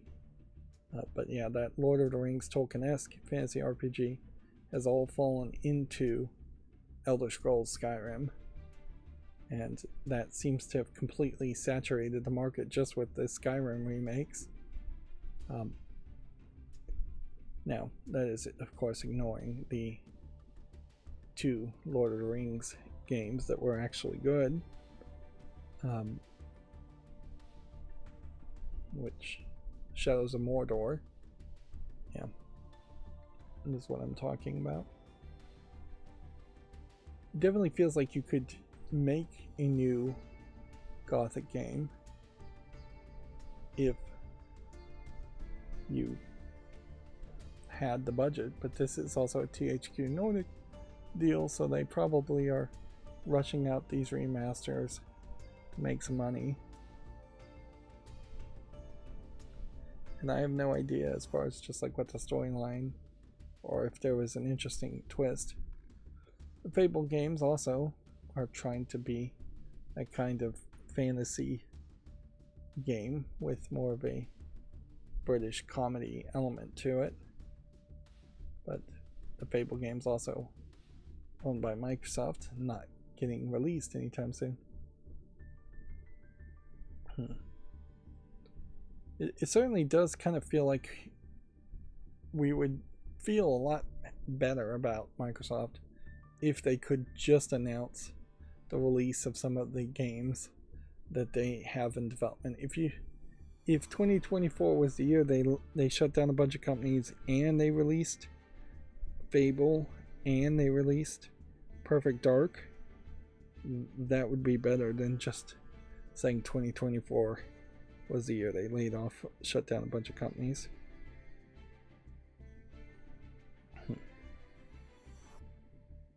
Yeah, not really seeing a lot though from Gothic, so still really don't know what it is. And apparently it's coming to the Switch exclusively, so I would assume it's already available on Steam. It may be that it's always been available on Steam. It may be that some of these remaster elements will be updated and patched into whatever you can get on Steam, if it is even available on Steam. And then apparently in less than a day, Hades 2 early access has doubled the Hades all-time peak player count on Steam, which, if I'm remembering correctly, I'm pretty sure Hades 1 was an Epic Games Store exclusive for like the first 6 months, a fairly long time. So the vast majority of people who played and enjoyed Hades 1 either played it on the PlayStation, I think it was on PlayStation, or on the Epic Games Store. So not particularly surprising that you would have lower numbers for Hades 1.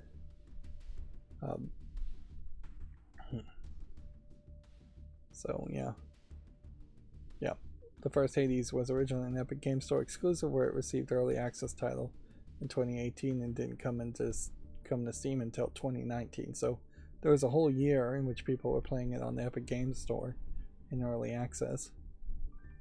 And Hades is potentially going to hurt itself as a series because it is falling into this trap in that the vast majority of its hype and its audience are going to play the games in early access, and that works until it doesn't, I suppose. If they can always do that and that they're just known for releasing games that way, that's fine. But I think maybe in the long run you may have a smaller audience than you could have had, because there will just be some small percentage of players who are unwilling to buy the games until they're finally out in full, and then those players are going to often forget to come back and buy the games. Media Molecule says its next product is more of a game than a creative tool, according to the co-founder. Sony has given us a lot of faith. Has got a lot of faith in Media Molecule, says Mark Healy. I guess that's the co-founder.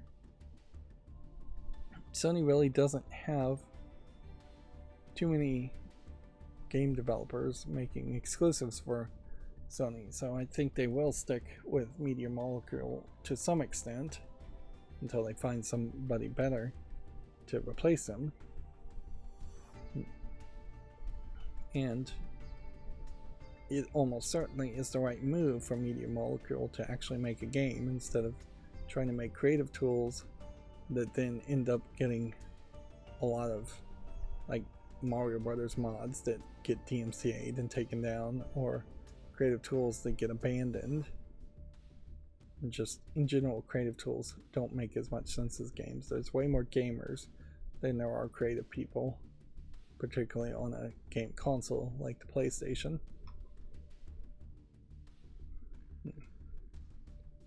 Alan Wake 2 developer Remedy has cancelled its multiplayer project that was codenamed Kestrel. That's probably a smart move. Yeah, I definitely don't feel like Remedy has the chops to make a multiplayer game, and really should just focus on what is working for them. Although, if they were going to do something new and interesting, I still wouldn't be expecting a multiplayer game. I'd expect them to try and make a completely different style of game. One of the comparisons you can also make between Fallout New Vegas and The Witcher 3, I just remembered, is that Fallout has this game called Caravan that's like a card game. It makes no sense as far as the rules. I cannot figure it out at all. So yeah, with The Witcher 3 coming out with Gwent and that actually working, it is a sharp contrast for how terrible Caravan is, and how you have this extra gameplay mechanic inside of Fallout New Vegas for no reason. So I follow this guy and probably give him too much press coverage because of that. But the Cat Lady horror point and click, it's not even a point and click, it's like keyboard only game, was released 15 years ago, or began development 15 years ago, in what seems to be, let's see if we can get this picture any bigger, a just forum post. I need someone to help me design an interface for a new project. As some of you may know, I just released commercial game Downfall under the banner of Harvester Games. So Downfall was released first, but then there was a remake of the game Downfall that was released after Cat Lady was released. And soon we'll begin work on another game. I've learned quite a bit about scripting, but I'm still not clever enough to design the graphical user interface. I have a very clear idea of what I would want it to look like, though. I'm looking for a reliable person willing to experiment with Adventure Game Studio, I think is what that is, and create a very different graphical user interface inspired a bit by games such as Fahrenheit and Heavy Rain. I hope I'm posting this in the right section of the forum. So I would assume this might be an Adventure Game Studio forum. Let's see. And so then he continues to describe it on this forum post, which that is quite a blast from the past. Maybe this is Harvester Games forum, since there's a banner down here from the looks of it.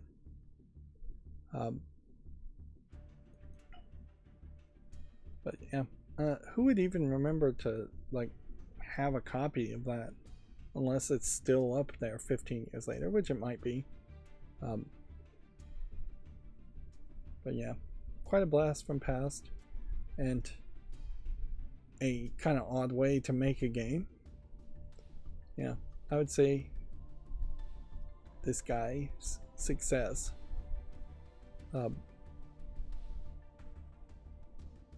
is very unique as more of an independent game developer in making a fairly interesting horror adventure game series that got some extra coverage, or I think quite a lot of extra coverage, because of it coming out at the right time and the internet and streaming being a big thing when the Cat Lady came out. I have not seen a lot of duplication of that success in anyone else, so he might very well be the exclusion of the rule. Whereas the more traditional way you would do that is to say either I've made this game completely on my own and releasing it via Steam Direct for $100 and nobody will ever see it and nobody will ever talk about it, or I've made this game because I've gotten a publisher to fund me making this game, and so now we have this indie game that's either being kickstarted or funded by a publisher, and we have a small team working on it. And inherently, if there was a small team that had worked on the original Cat Lady, the interface and the way it controlled would probably have been improved. But I don't know if I would have wanted the visuals to be changed at all, or any of the story to be changed at all. And if he had a publisher, then the hardcore nature of the Cat Lady, which goes in some extreme directions that a publisher would not be willing to really fund, would almost certainly have been censored. The Cat Lady is literally about a lady who is suicidal and wants to commit suicide, or does commit suicide, which you typically don't get funding for those types of games. Let's see. Video Games Chronicle says Princess Peach Showtime and Mario vs. Donkey Kong have already sold over 1 million. Which, okay, good for them. Nobody really reviewed Princess Peach Showtime that much. I think it's best described as a somewhat simplistic game, definitely designed for fans of Princess Peach. Let's face it, that's going to be mostly girls. Whereas Mario vs. Donkey Kong probably is targeting people nostalgic from previous Mario vs. Donkey Kong games, which I'm not sure how many people actually exist there. Probably slightly over 1 million. I would heavily be surprised if we get a Showtime 2 or Mario vs. Donkey Kong 2 ever. I wouldn't be surprised if it's another decade plus before we see Princess Peach getting her own game.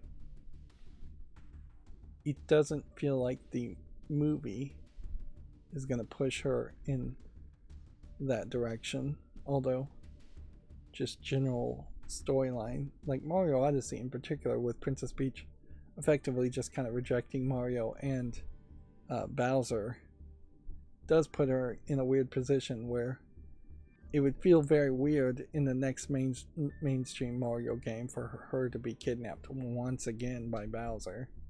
So that they need to evolve the story in some way, and probably they're going to integrate what was said and done in the movies to evolve the story some way.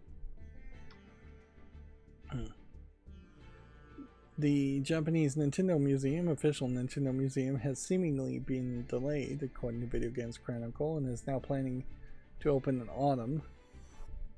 Which, yeah. There was an internal museum for Nintendo that I think mostly was a storage room. I have no idea how big this museum really would be. It looks like maybe it's 3 floors, and it could be 10,000 square feet, 20,000, 30,000 square feet. I doubt it's going to be that huge, and I doubt it's really even going to have that much. I wouldn't be surprised if it's all Japanese merchandise and things. I wouldn't be surprised if a significant amount of it is censored, that you won't have like Conker's Bad Fur Day or anything that would embarrass Nintendo on display, or anything Nintendo doesn't want to really admit to. I wouldn't be surprised if you see some of their light gun games, bowling alleys, and the Hanafuda cards that they used to make from hundreds of years in the past, and just a bigger emphasis on what they did before they made the Famicom and the NES. It's not really trustworthy to have Nintendo in particular, but any company run their own museum. They can do that, but inherently, if video game merchandise memorabilia is going to be considered museum worthy, we need video game museums that are not directly connected to the companies. And the good thing there is we do have several.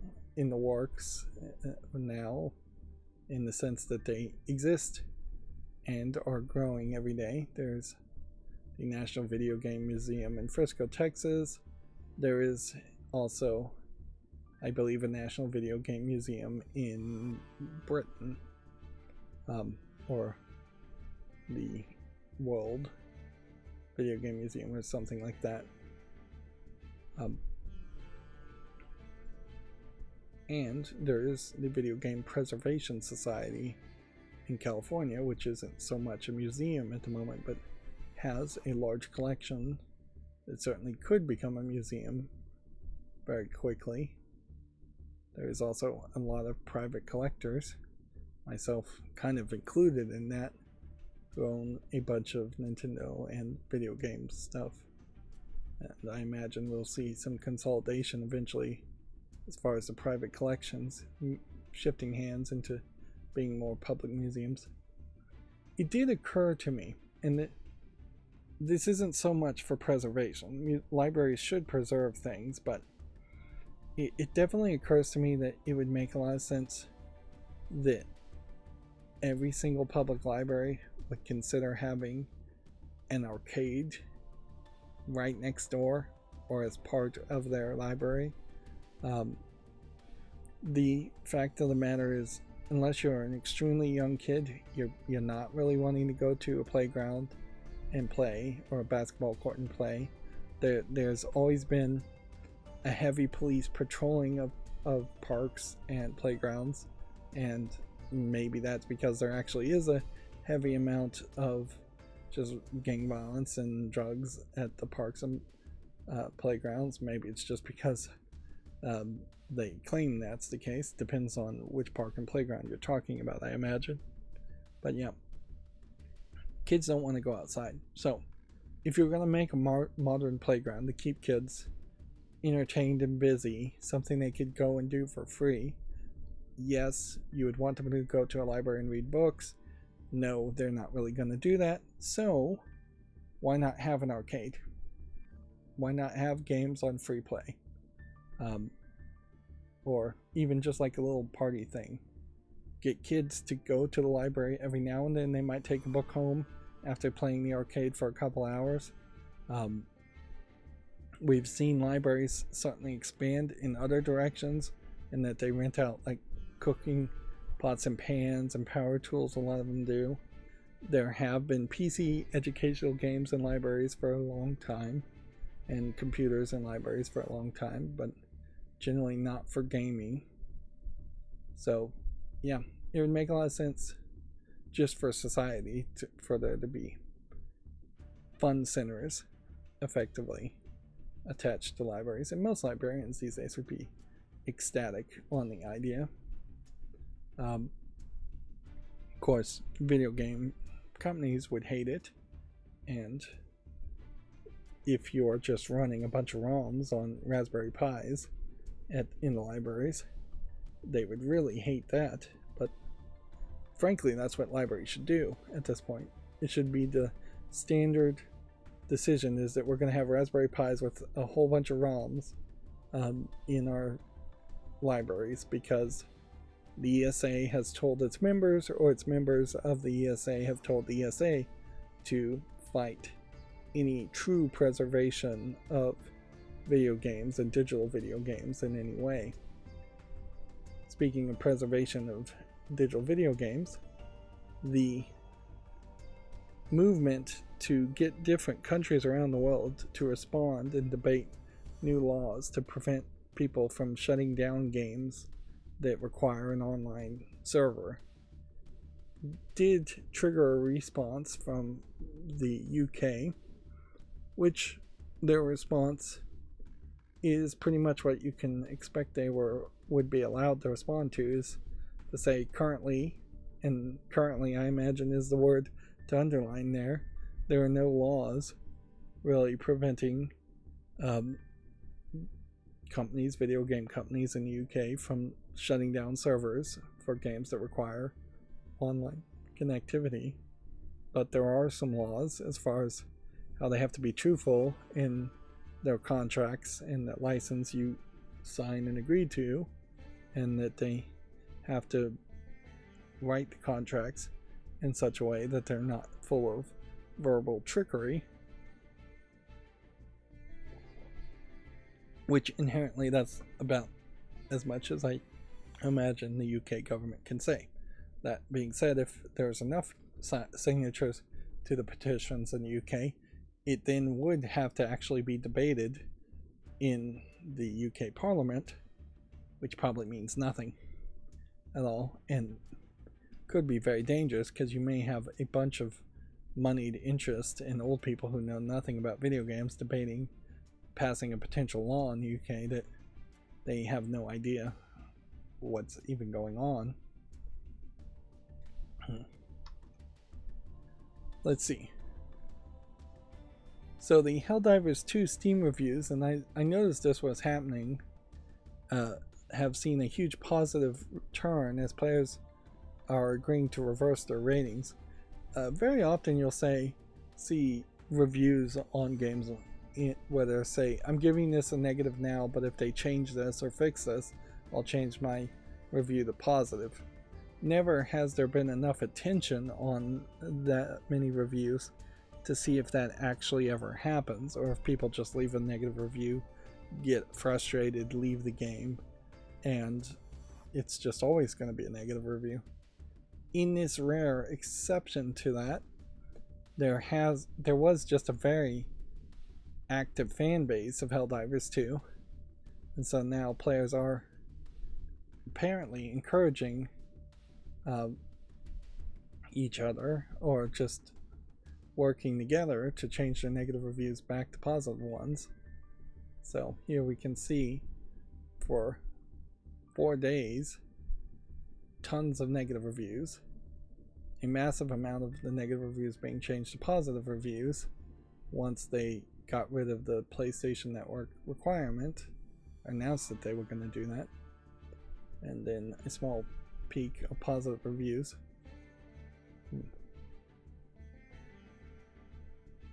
So the numbers though is 71 positive reviews to 218 negative reviews, so you can see it's not even half of them have been changed. So almost certainly there will be some lasting scars on Helldivers 2 for the rest of its life due to this blunder, and in all honesty it's an earned scar from the publisher Sony, and I definitely think we blame the publisher Sony here in this case. And I don't think Sony is really learning its lesson or not.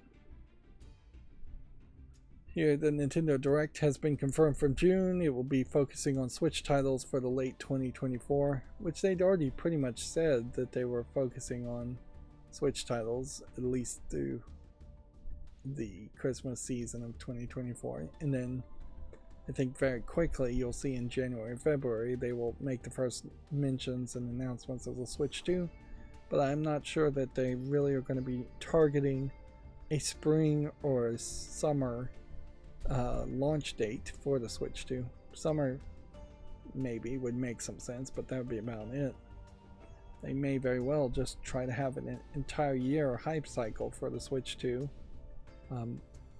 for a big Black Friday release of the Switch 2, which I'm still hoping they actually don't call the Switch 2. If they call it the Switch 2, then you know it's an iterative version. Let's see. Here we have Gamatsu saying the Switch successor is going to be announced by March 31st, which that would be the last day of the fiscal year of Nintendo. So that number is perhaps deceptive. Yeah. And then the less interesting thing is the Nintendo Direct set for June. Yep, same story from several different sources. Sales numbers from Gamatsu. Then what was Ken Levine talking about? Yep. Prey Moon Crash is maybe the best DLC ever made. Fight Me. And then Hades. I think I clicked on him just because I haven't even seen Ken Levine really tweeting anything. So I'm not sure I'm following him. I am following him. And he seems like he's not muted. But yeah. The BioShock Netflix series is coming out pretty soon. And Judas definitely doesn't seem like it's coming out fairly soon. I have no idea who this character is even supposed to be.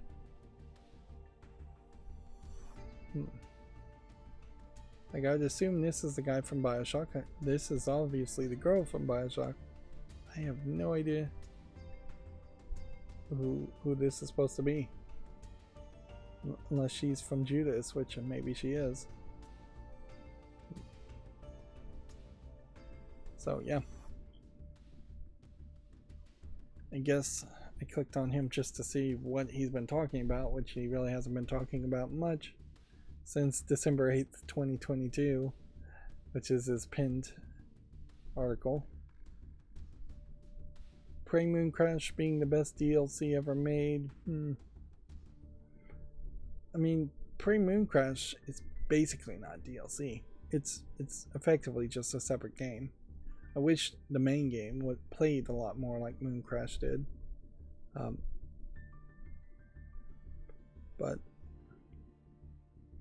if I was to think about DLC, I think most DLC tends to be unnecessary and kind of suck.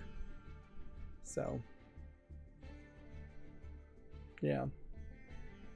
I'd really have to think hard to think if there was any DLC that I would want to even argue against that, because at a certain point, just like anything that is sold as DLC but is a completely separate game just falls into that same category as Prey Moon Crash does.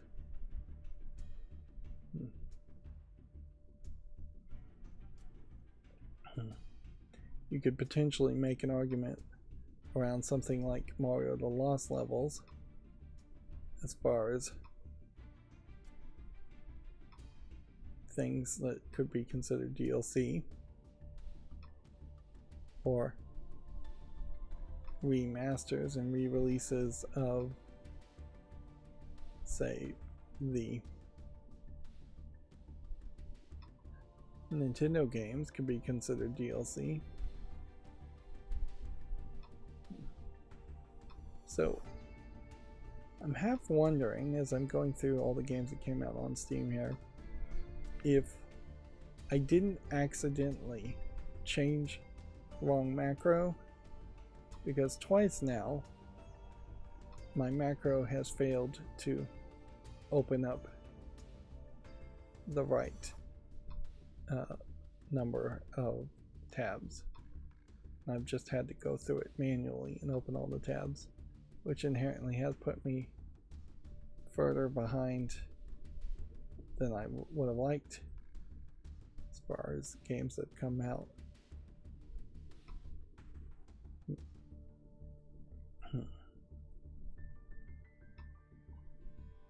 It would be pretty dumb of me, but definitely something I could see myself doing if I opened the wrong macro, since they're all in the same interface on UI Vision, and just started to change the code willy-nilly. Which, yeah, it would be nice if it had a versioning system. Every game, every program you make should be interconnected into a versioning system like Git, or uploaded to probably a website like GitHub if you want to. And yeah, I've never been good at doing that in my attempts to make programming. I'm not good at documenting things, not good at having backups and versioning, arguably not good at a lot of things, but just not good, period. when it comes to programming. I have smart ideas, but the implementation and the documentation and the maintaining all suffer. I definitely could use somebody who was either smarter than me or at least close to the same level of intelligence when it comes to programming, to just look over my code and keep my code nice and tidy.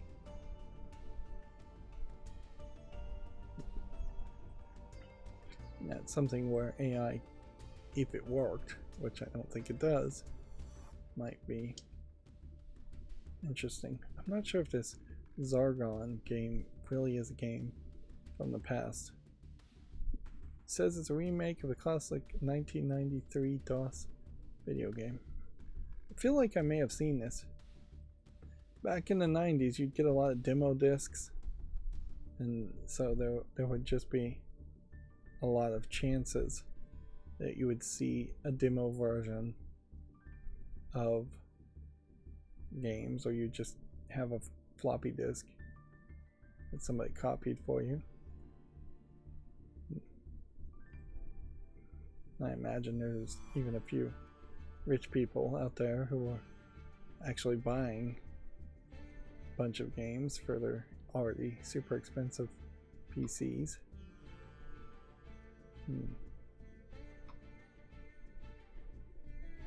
This is a unique art style.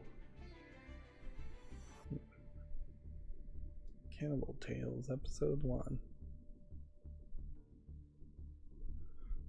Does seem like we're seeing slightly more interesting games today.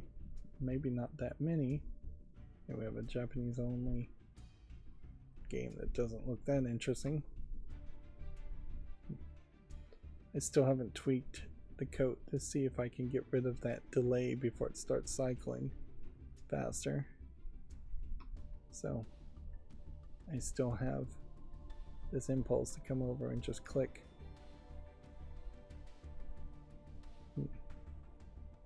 Still seeing a lot of horror games, which not only do you never know if these horror games are good, but you can also have horror games that look almost exactly the same. So it's like this is almost a text game, but has just barely enough visuals to give it a chance. Yep. What I have been doing over the past couple of days is that I've been trying to get better about having my computer schedule YouTube Shorts before, if I don't have enough time to do Fallout New Vegas, because I kind of know if I'm going to make an episode of Fallout New Vegas that's going to be an hour and 30 minutes to 2 hours. So if I don't have an hour, if I don't have 2 hours of free time before I'm going to get interrupted again, I am trying to get better at just starting my computer to schedule things. Also trying to make sure I'm uploading YouTube Shorts to the maximum number, because you can only upload about 100 videos, which makes a lot of sense that you would be limited to uploading 100 videos if videos were 30 minutes long. It makes no sense that you're limited to 100 videos when you're making minute-long YouTube Shorts. It would make more sense that you would be limited by either the file sizes or the run length of the videos. But that inherently also highlights the weirdness around YouTube Shorts in general, is that to become monetized with Shorts alone, you need like 40 million views. Maybe it's 30 million, but I just don't see how you're gonna have any significant number of people. It's gonna be like in the dozens of people that would get that many views on Shorts in the matter of 90 days, which I believe is how they measure all of that. That's just not realistic.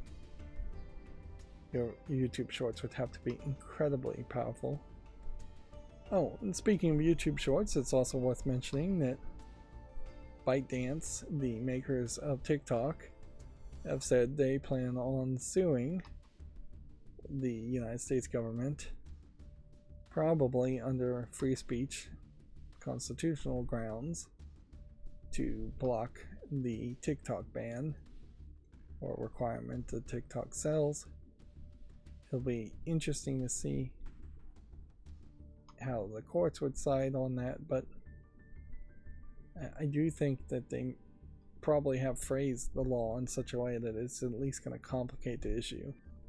Whereas if it was a full-on censorship ban, just saying TikTok cannot be in the United States, ByteDance would have a stronger chance of success. Of course, who knows what judge is going to decide on what reason or what flimsy reason to do whatever they want to do. Lego announced that they are going to have a Mona Lisa Lego set. Now here's an interesting question. Are all of these art pieces public domain? Let's see. Is the Great Wave old enough? And see, here's a problem. Is that there is no delay really, unless I hover over here.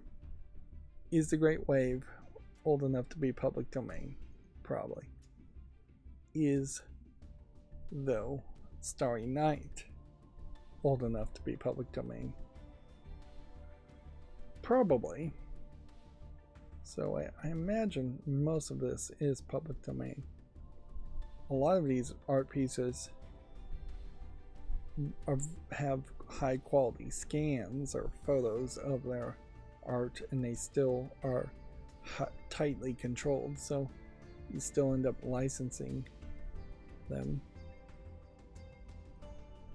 I don't think any of this art looks new enough to not be in public domain. It definitely should be in public domain.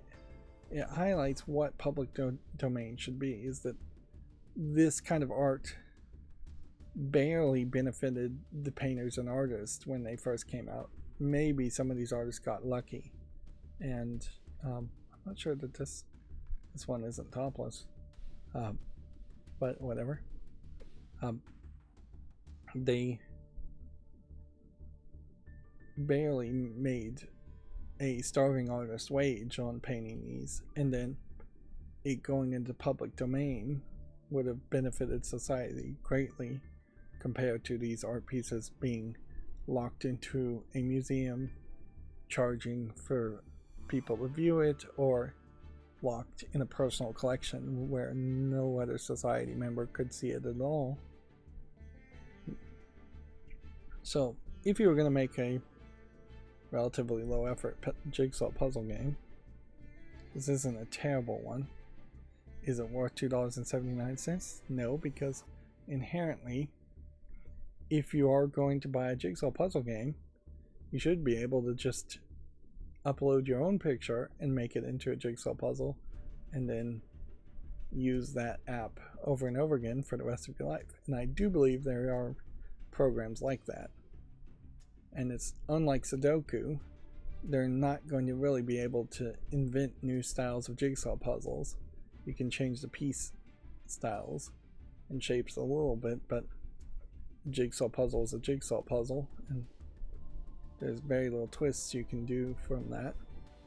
I've seen some people make jigsaw puzzles that are small images that then interconnect into other jigsaw puzzles for a larger image, and that's about it. Extra piece jigsaw puzzles, missing piece jigsaw puzzles. People generally don't like missing piece jigsaw puzzles, but yeah, that's pretty much all you can do. And then hidden object games, I guess I'll make a YouTube short on it. I'm more appealing to for hidden object games than I would others. You don't see that many hidden object games, and there definitely is a fandom there. And I get it. I think probably a lot of gamers don't get it, but it makes sense. If you're a hard worker, you're coming home from work and you just want something that is turn your mind off and simplistic, and you don't want to play some kind of Call of Duty military multiplayer first person shooter, if those completely are uninteresting to you, it would make sense that a hidden object game would appeal.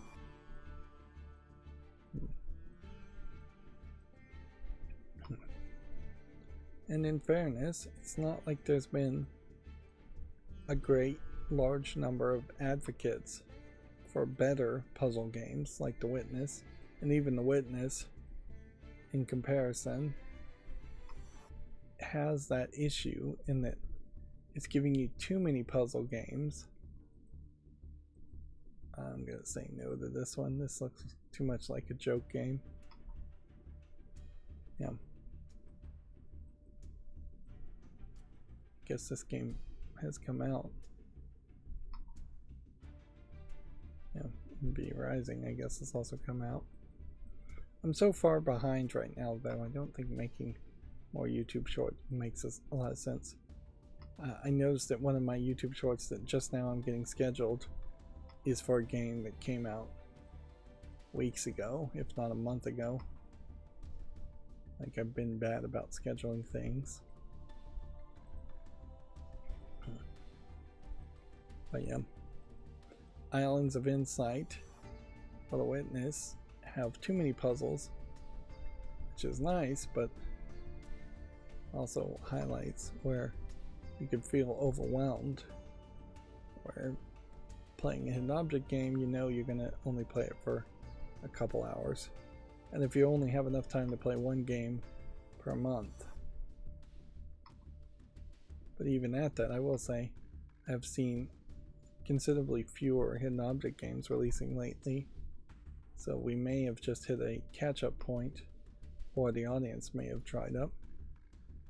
I am still playing, well, what is the name of that game I'm playing Memento Mori still, and I'm finding it increasingly irritating. Slowly I'm getting more irritated with it, in that I'm just not able to make progress or grind out gems, and obviously they're trying to get me to spend real world money, but I'm not going to do that. And then Tinka Fuma is the adult game I'm still playing, and it is doing fairly well, adding new content and keeping me engaged, but also it too has a situation where there's no easy way to grind out enough gems to get all the characters, or just like one copy of every character. I almost want to say yes to this, but it's just not quite good enough, I think. Of course, I've certainly made YouTube shorts for some pretty terrible games on accident.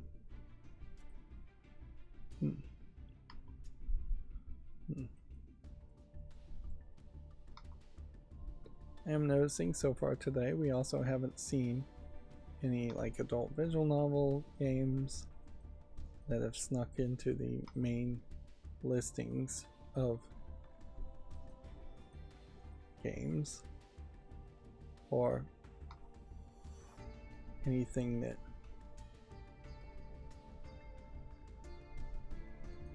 looks just like a terrible low effort asset flip. Rainbow Cotton here, and so yeah, that was a decent amount of games to go through, but it seems like we may still have a bit of that slow down censorship happening as far as maybe adult games or just games getting approved in general. Maybe we finally are approaching a point where they actually are going to announce the Steam summer sale, and so maybe there's an effort here to release more games around the summer sale. Although, frankly, I wouldn't be surprised if they are going to announce a spring sale and just have a spring adventure. A spring sale. So here we have the 24-hour peaks with things staying about the same. If anything, it might be a case that Fallout 4 is going up in numbers, perhaps just by the fact that people are playing less of other games. Helldivers is at 11. Hades is new at the 12th spot. Hades 2 in early access. B Rising doing well in the 17th spot. I think that may be a new game too. We may finally be at a point where we can start talking about new games instead of seeing the same old list. Fallout 76 down to the 35th spot. Manor Lords down to the 38th spot. Hades 1 is probably up to the 41st spot. Raft maybe having a bit of a resurgence, although I'm not sure really why it would. And like Governor's Poker and Terraria still doing well. Fallout New Vegas is in the 54th spot, so clearly not that many people chose to play New Vegas. It may very well be the case that I just listened to the wrong people who sang the praises of Fallout New Vegas. You can see its review rating is like 95% positive, so there is something there that people appreciate. Where, you know, Fallout 3, I didn't see Fallout 3 listed in this. Yeah, it doesn't seem like it's getting much of a resurgence. Also, I haven't heard of anything else being improved upon the next generation update for New Vegas. I mean, for Fallout 4 and not New Vegas. Yeah, I don't think Fallout 3 is even in the top 100. Elder Scrolls Online is only in 89th position. Which, if they laid off and shut down the other company that was working, or all the other companies that were working on the Elder Scrolls Online, that would be surprising. Like, one would assume you could just copy and paste any new code from Elder Scrolls Online into Elder Scrolls 6. And yeah, then you could stop development on Elder Scrolls Online.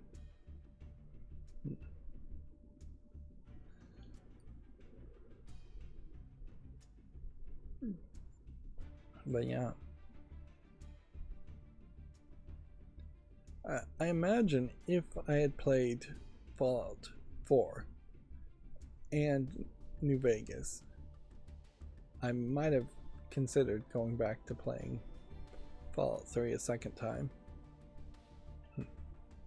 The big difference there, of course, for me is that Fallout 3 is a game I played before, so I had some nostalgic and experience with it, where New Vegas is a brand new game being evaluated in 2024 that was made in, I think, 2009, so you're talking a very, very old game there being held to an impossible modern standard. Right, so as far as my chart is going, Apex Legends is up. Markham Blade Point trending a little bit down.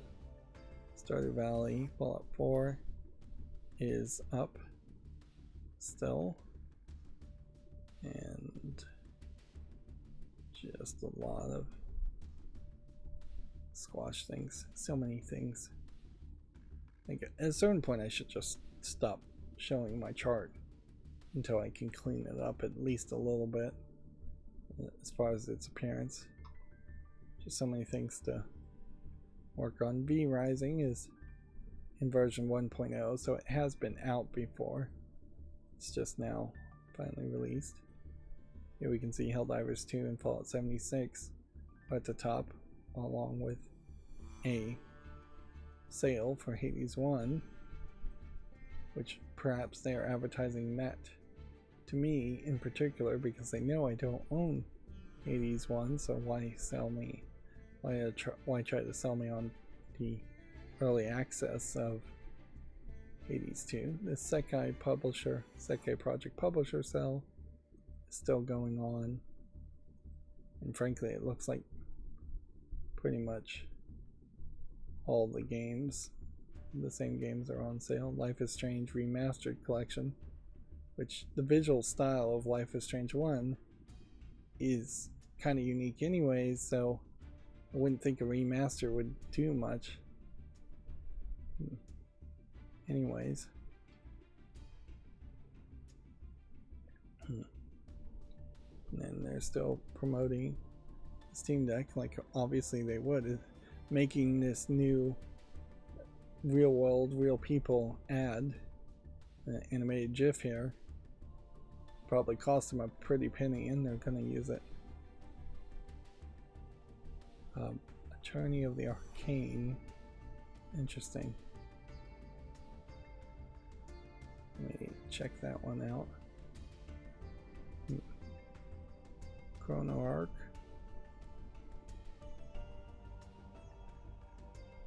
Well, I could just add it to the wish list here. Yeah, instead of even bothering to look at it. What is the Elephant Collection? Yeah, it doesn't look like anything. We still don't really have anything, a lot to talk about new. Haven't gotten around to buying or playing out Talos Principle 2 or Raft, and or anything else that is wishlisted. Let's just be honest here. Massively large wishlist. How's the Puppet Master game doing? Still very positive. Still full of mature content. Indica, I feel like, deserves more coverage. It's very positive also. Just add that to the wish list. No, I'm just going to add that to the wish list too. And then just add that to the wish list also. Just being more flippant about adding things to the wish list. Hexaguardian. Some kind of roguelite game, it says. I want to check that one out too. And then Idle Heroes is probably not a game worth playing.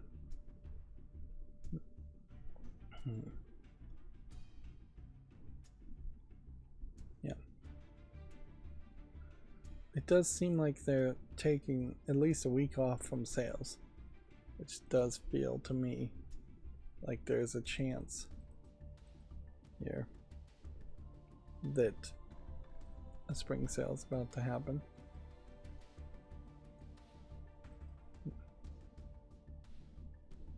Now I can definitely see where trying to evaluate a game on the fast swap is too fast.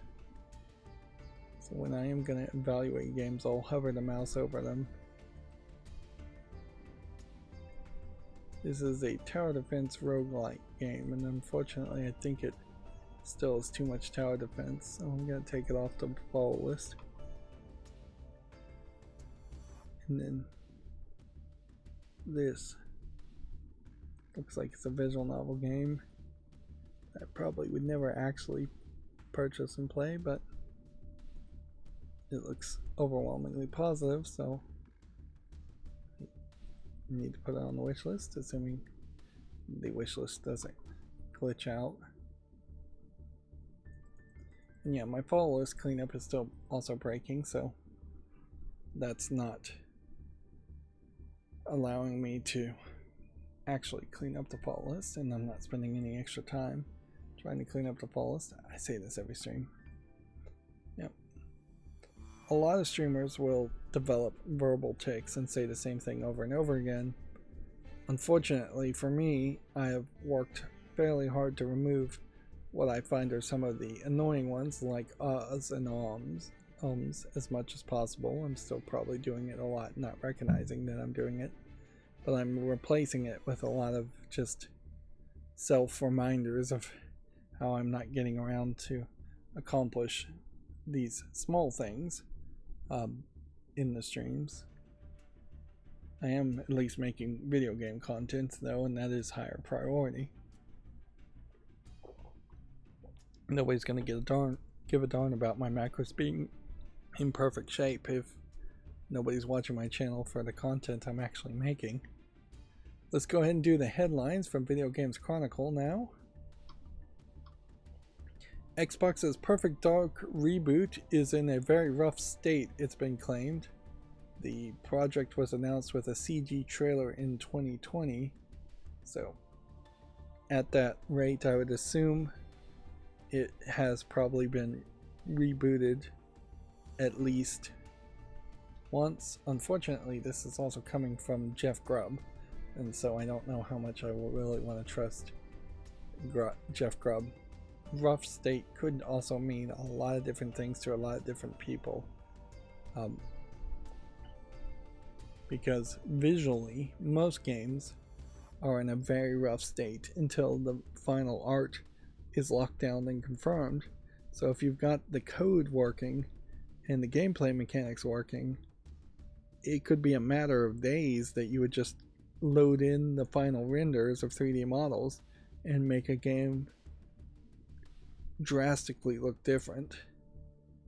From, you might very well just have stick figures for the vast majority of your game development, and then at the last second load in hyper realistic high graphic models to replace the stick figure textures. Nintendo World Championships NES Edition is a retro speedrun game coming to Switch in July. The pins in the collectible are an interesting twist to having a, I assume this is just plastic with no circuit board, NES cartridge, and pins in the collection edition are all fairly intriguing. If they are going to come out with a Switch 2, I also wonder if we don't see even smaller cases at this point. You really could just make the exact size and shape of a CD case these days, and I don't think anybody would complain about that. Nobody's going to open a CD case and see a Nintendo Switch cartridge in there and think that they can shove a Nintendo Switch cartridge into a CD, or shove a CD into a Nintendo Switch cartridge. A CD case would still be big enough for a collector's edition of a game to have a soundtrack or Blu-ray movie attached with it. And Walmart and Target definitely would like to see the sizes of video game boxes even smaller. So yeah, I could see jumping down to a CD case. I could see it also being even smaller than a CD case and just on a blister pack like you see micro SD cards on. The only reason these cases are even as big as they are is because of shoplifting, and shoplifting is such a big deal now that almost everything is locked behind a case anyways in a lot of stores. So I'm not sure packaging size should even be considered. If it was if the Switch 2 cases were the size of a CD case, then anybody who has an old CD display stand would be able to reuse it, whereas you are in a fairly awkward position with Xbox games, PlayStation games, and Nintendo Switch games in that they are slightly smaller than DVD Blu-ray cases, I guess Blu-ray cases in particular,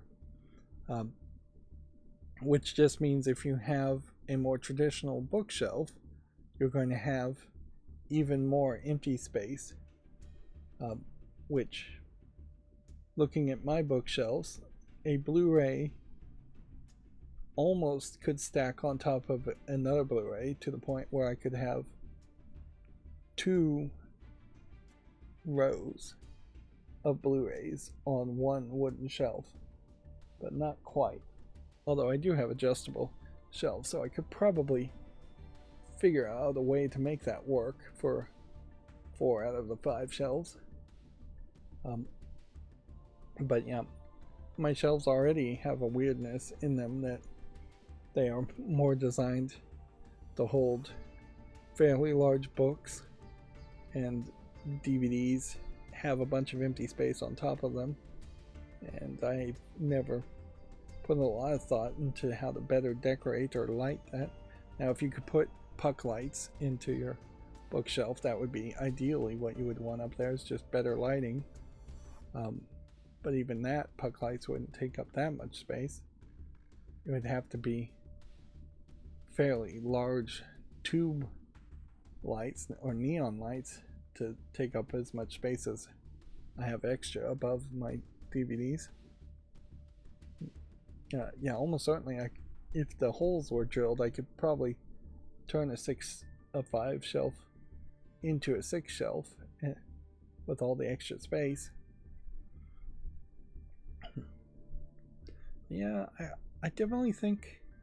And then you have these little art cards. I think this might be a collection that kids would get a kick out of, assuming they like the old NES games. Now, if they've never played any of them and don't like any of them still, then I wouldn't get the collector's edition. I probably wouldn't get the game in the first place. Sorry, I got distracted there, I just realized. Let's move on. We need to hurry up. Even though I'm playing less Yu-Gi-Oh, although I did play a decent amount today, it is still the potential of these streams going very late into the night and going too long anyways. EA CEO says there's a real hunger among developers to use AI to speed up development. Sonic Mania is now available on mobile via Netflix. Subscribers can access the game on iOS and Android as part of their membership. This would be one of those Netflix games. Earthbound is getting a 30th anniversary concert stream. This probably means that there is not going to be any new remaster or re-release of Earthbound, although I believe Earthbound was re-released on the eShop of Nintendo maybe a year ago. Bandai Namco US is giving a 10-foot Elden Ring statue to whoever can make the best trailer. Runner-ups will get a life-sized arm and helmet replicas. Very, very odd contest. Redfall was reportedly set to get an offline mode this month before Arcane Austin was closed. EA says the largest Battlefield team yet is building another tremendous live service. I assume game? Mode of Dice, Criterion, and Ripple Effect are working on new Battlefield experiences. So yeah, they definitely are going all in for Battlefield. Battlefield is always the game I forget to name when I mention Call of Duty as far as military first-person shooters. I think there is a decent chance that if this Battlefield fails, though even EA is going to have to reconsider how they do things, because I don't think the last Battlefield succeeded either. I question whether even Call of Duty is really succeeding, or whether it's just making a decent amount of money. Ex-Blizzard boss says Phil Spencer will be hurting as much as anyone else over the Xbox studio closures. EA plans to release 2 unannounced games this fiscal year. I bet you could speculate one of those might be a Battlefield game. This too is from Jeff Grubb. So, yeah, I'm not sure I really believe his rumors. 3 Destiny 2 expansions are free to play ahead of the Final Shapes release, and a 4th expansion is available to PlayStation Plus members.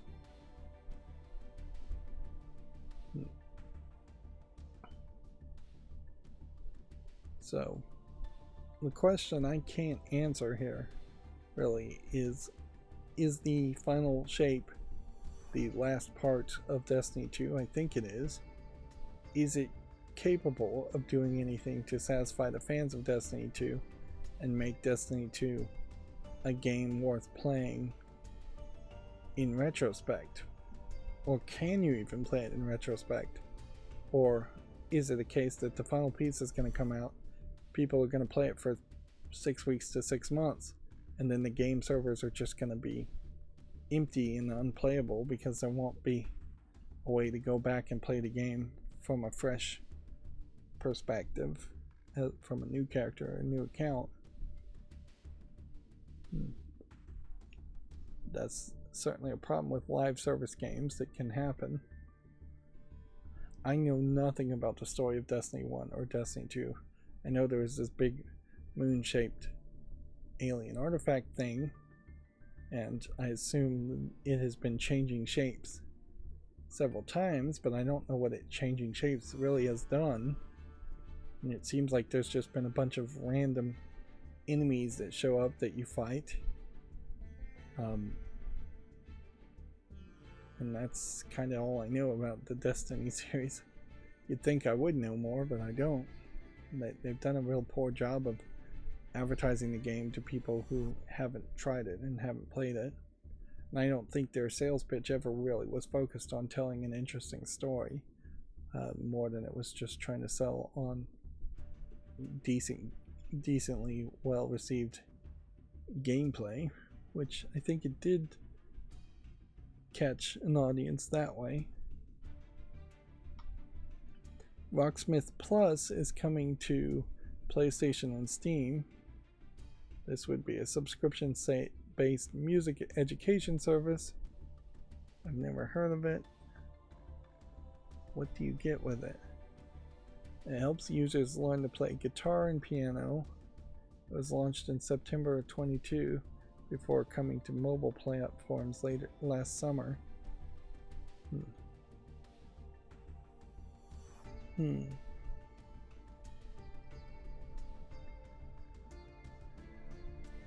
Yeah.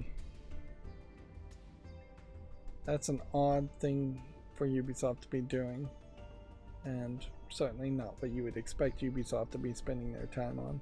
Ubisoft has been trying to have these more educational games, but I don't know if any educational game is ever going to succeed. Meanwhile, I haven't heard anything around any of the new Assassin's Creed games, and I haven't heard any hype around the Assassin's Creed games. Perhaps Ubisoft is doing the wise thing and letting Assassin's Creed cool down a little bit to surprise us with a new announcement in a year or two. But Ubisoft also doesn't really have anything else that they're being able to release.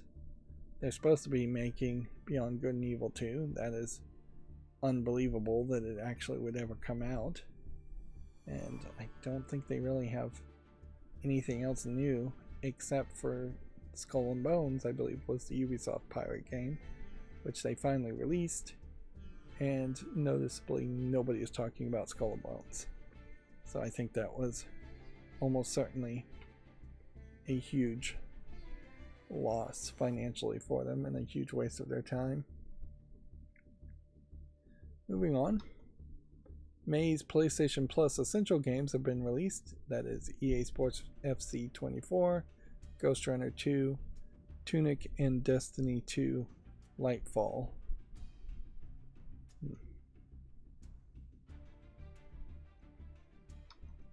Nintendo's president reportedly describes its next-gen console as a Switch Next model. Of course, in Japanese that may not really mean anything. Shintaro Furukawa suggests players can expect an evolution of the current gen system. We definitely might be reading too much into the translation.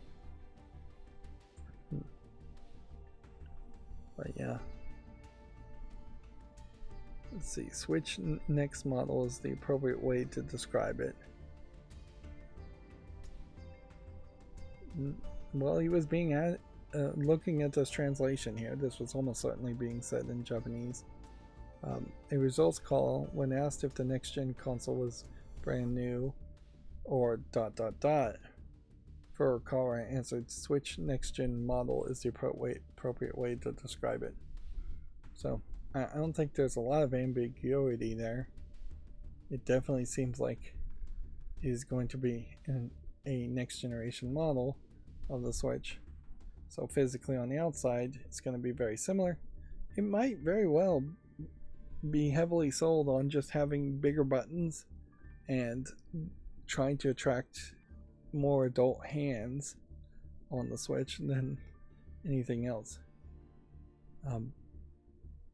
There is still also questions as far as whether it's going to have an LCD screen or an OLED screen, and there are some indications and rumors that it will be an LCD screen just to keep prices down, which maybe if they went micro LCD that would be okay, but I think OLED for the Switch is a much better thought if they build the hardware correctly.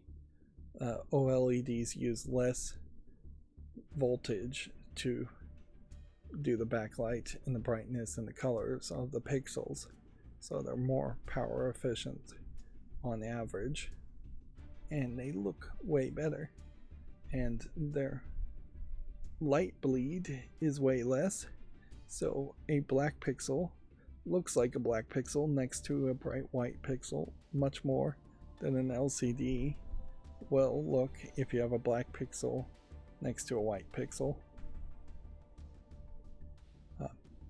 Yeah. Moving on. Arcane Austin was reportedly pitching an immersive sim before its closure. Mark Hamill will voice the Joker in Multiverses. A Cal Kestis Lego figure is coming this summer to a $160 Star Wars set. Figure is part of the line to celebrate 25 years of Lego Star Wars. I have no idea who Cal Kestis is. I assume it's this minifig character. I wonder if he is from the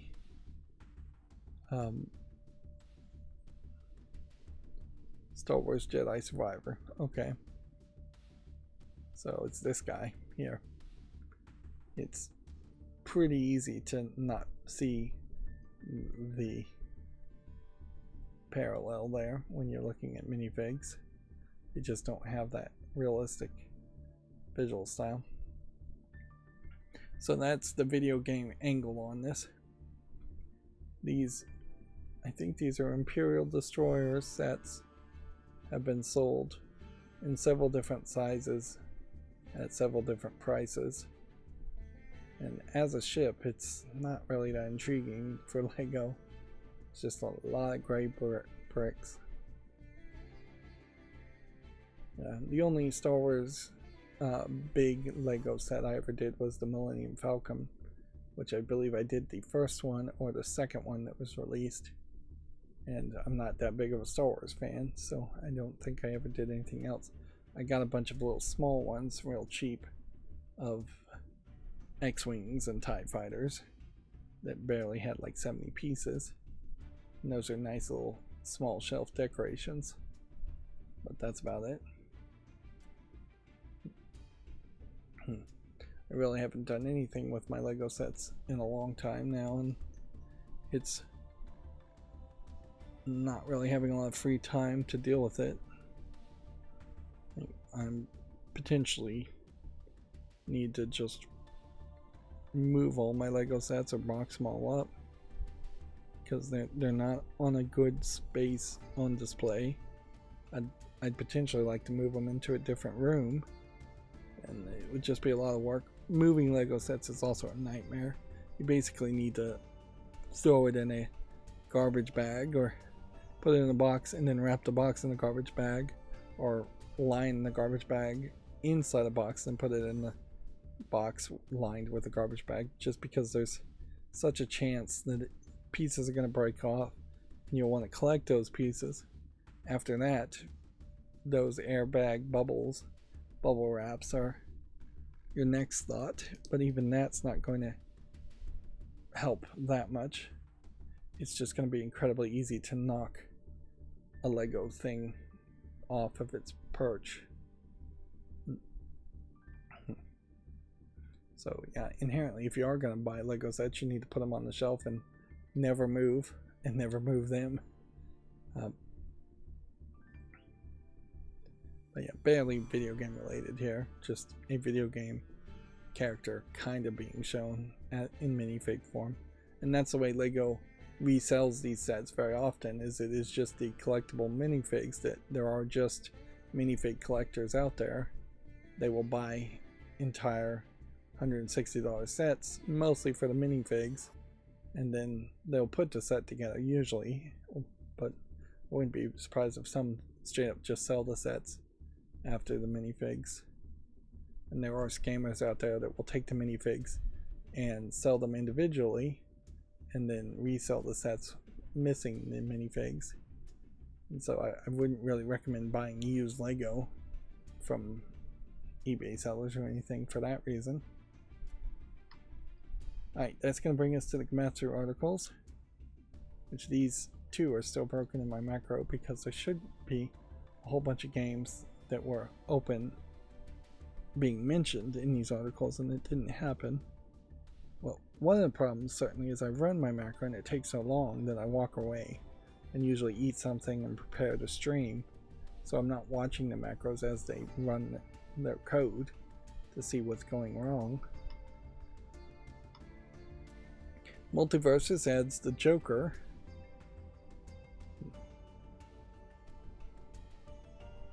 Let's see, Multiversus is rated very positively. Is there a decent reason though to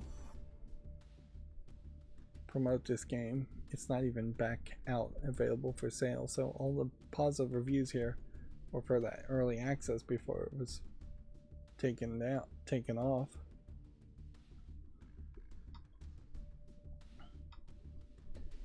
Gunya Monster spin-off games have been announced for PC.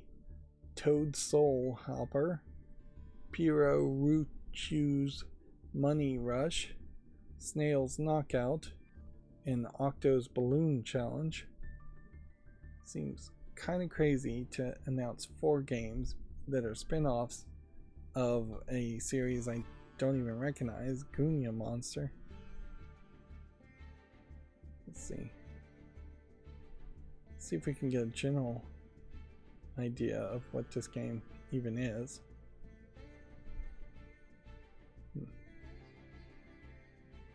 If anything, I would guess this is some kind of anime series or VTubers. Yeah, this definitely feels like a bunch of mini games that I don't think it really have any value.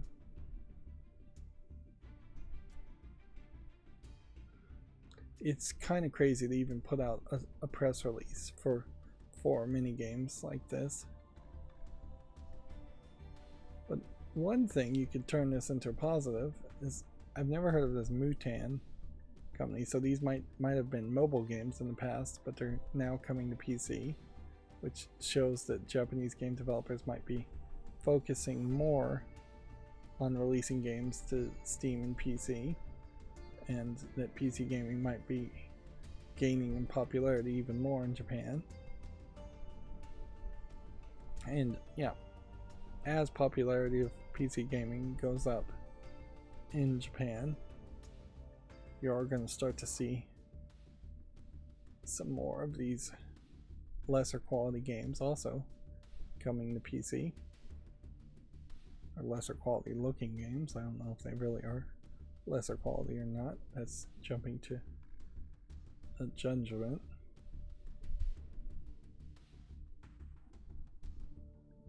Still have no idea who these Gunya monsters are.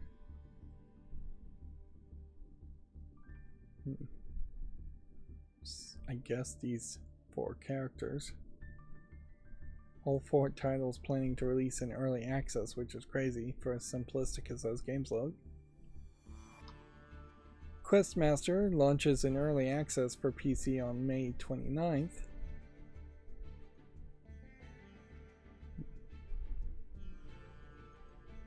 Which, you know, I'm still of the belief that if something bothers to put out a press release, I should probably make a YouTube short if I can.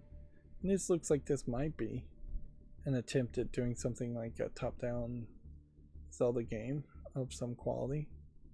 Zelda style game. Top-down adventure game, I guess is what you'd describe it as. Sonic Rumble has been announced for iOS and Android. It is apparently a 32-player battle royale. Kind of would like to see how that plays. So you're seeing a bunch of figures.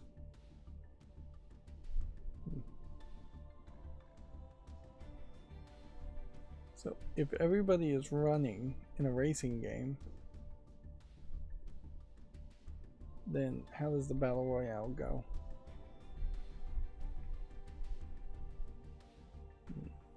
I guess it's just that as characters get eliminated for being in last place, or they get knocked out by enemies. I think Fall Guys is pretty much the same game, but in fairness, I can't blame Sega for seeing a game like Fall Guys and saying, hey, we could do that too with our Sonic copyrighted content, and there would be a fandom for that. At least it's Sega trying something different on smartphone, at least. Amanda the Adventurer is coming to the PS4 and 5, Xbox One and Series, iOS and Android in 2024. It's currently available already for the Switch and PC. This feels like this is some kind of parody of like Dora the Explorer. Yeah. This game is overwhelmingly positive, and almost certainly I just overlooked it if I saw it at all. So I'm going to go ahead and put this back on the follow list. Really, you should probably just put it on the wish list, but I'm going to have to think about that, because this still looks like a more joke horror game than anything else.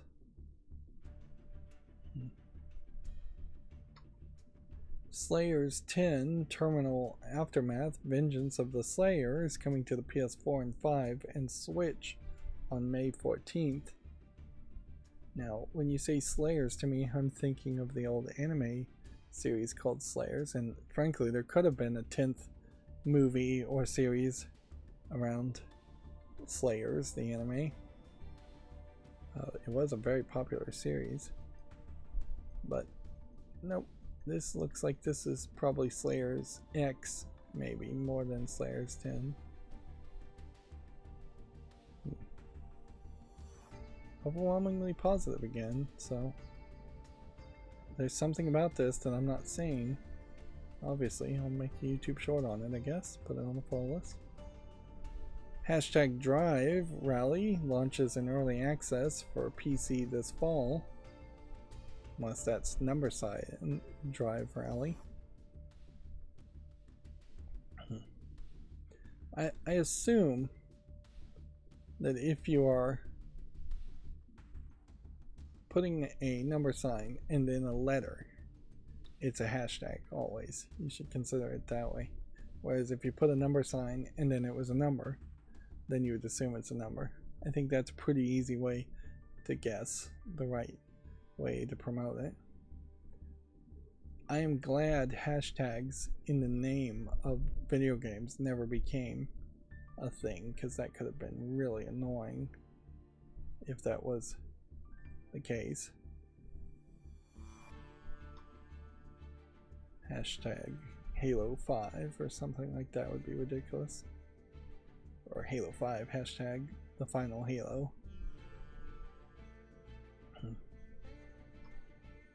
Spin Rhythm XD is coming to the PS4 and 5, the PlayStation VR 2, and Steam VR on July 9th. What does Spin Rhythm look like? When am I watching the trailer? Okay. So it's almost like a VR version of Clax. Yeah, that's an old game to reference.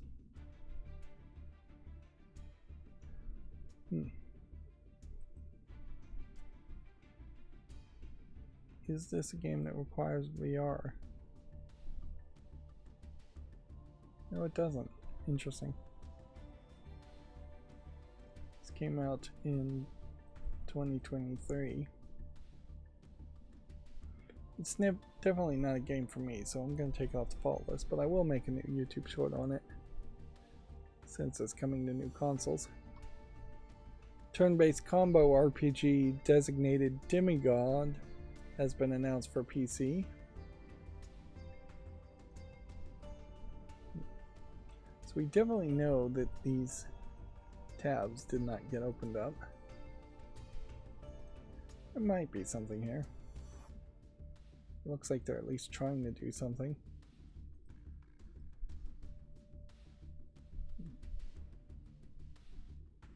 I have a lot of Gamatsu articles today. I wouldn't be surprised if we hit a point where I'm just retreading old water, and I may just go silent at that point and close all those tabs. Nintendo World Championships NES Edition announced for Switch.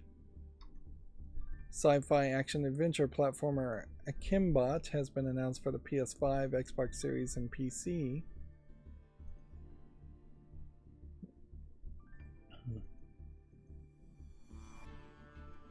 This is one of those games that, in particular, it's kind of hard to tell whether there's something there or not. Speaking of hard to tell whether there's something there or not, let's see if I can. May have some chat messages here I'm missing. Once again, Nate, stupid thing. I gotta redo my layout on OBS. Yeah, I am not sure if somebody is typing in the chat. I know somebody's doing hearts in the chat. I see that, but if somebody typed in the chat, I literally cannot stretch the window to see whether there's a message here or not. Sorry, I can't do anything about it if somebody's saying something. Yeah, I'm not gonna worry about it. I'm gonna have to rethink how I do my chat, so it doesn't mess up like that, because it's resizing all the mini windows in the docks, is what they're called, inside of OBS. And so sometimes it's the right shape and size, and sometimes it's not. OBS does that in particular. It probably needs a new dated version, but I may be on the newest version already. Project Mask has been announced for iOS, Android. Kazuma Kaneko's new title at Colopole. Now, unless I'm mistaken, Project Mask, or there was a live-action TV show from maybe the 80s, maybe the 70s, maybe the 90s in Japan that was called Mask. It would have been kind of like a Power Rangers show, perhaps maybe for slightly older fans. So yeah, I don't know. I might be making all of that up too. It might be that this is a whole new concept, completely as new of a concept would be. I have no idea what kind of game that would be. It feels like a visual novel, if anything, for mobile games. Gundam Breaker 4 launches August 29th, and that is on Steam. So we have an actual launch date. We can put that on the fall list and make a YouTube short on it.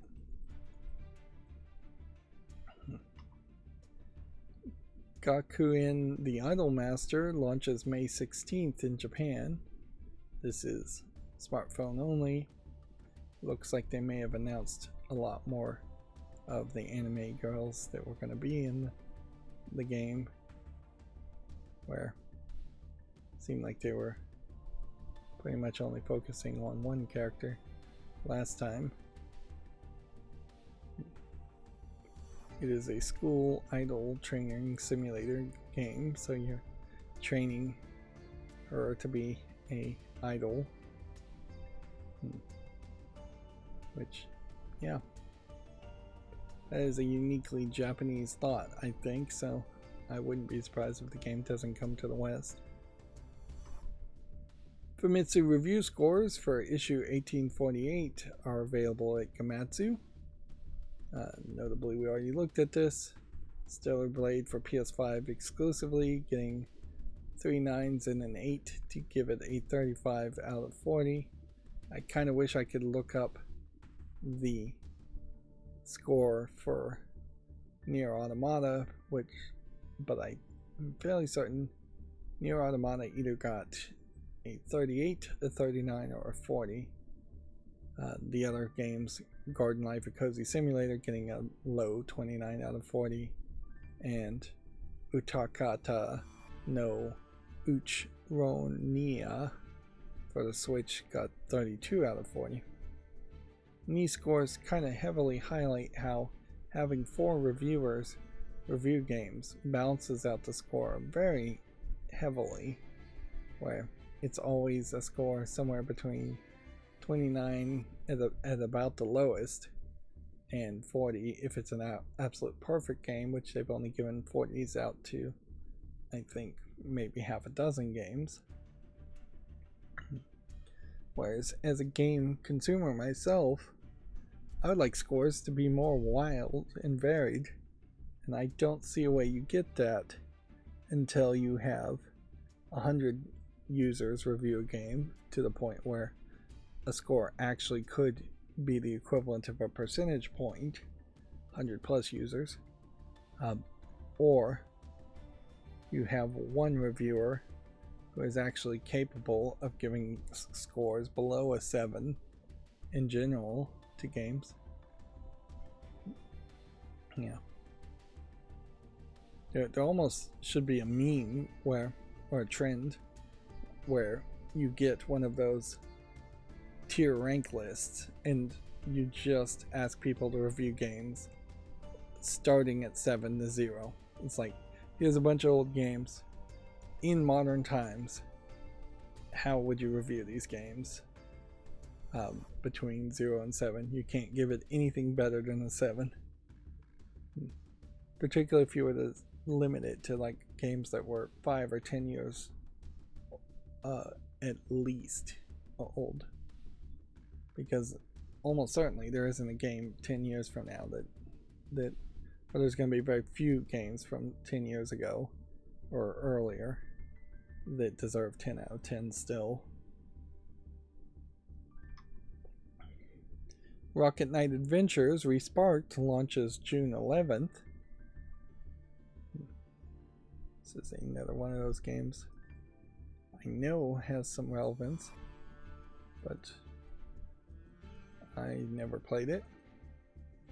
But yeah, that's most kids' experience, is you're gonna not play every single game or know about every single game.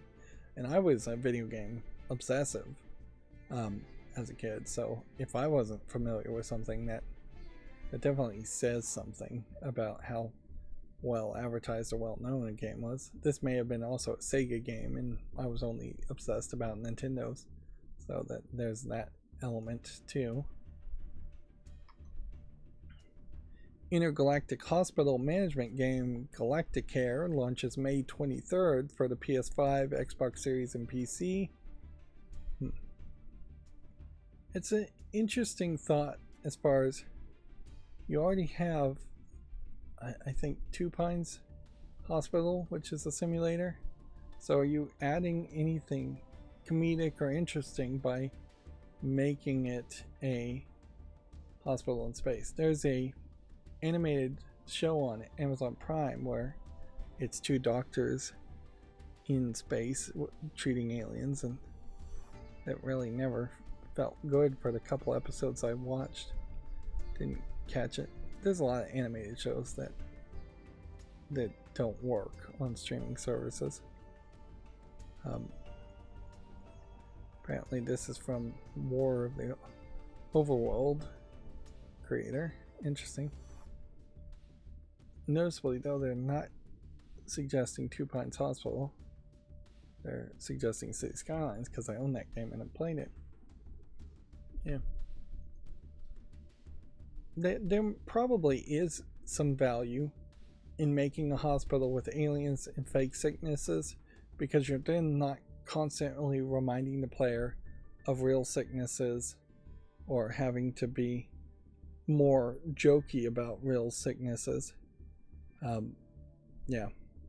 There's only so many ways you can make cancer funny or avoid mentioning cancer in a real hospital. But aliens can have some made up word disease that makes them like burp bubbles, and there's no real issue there.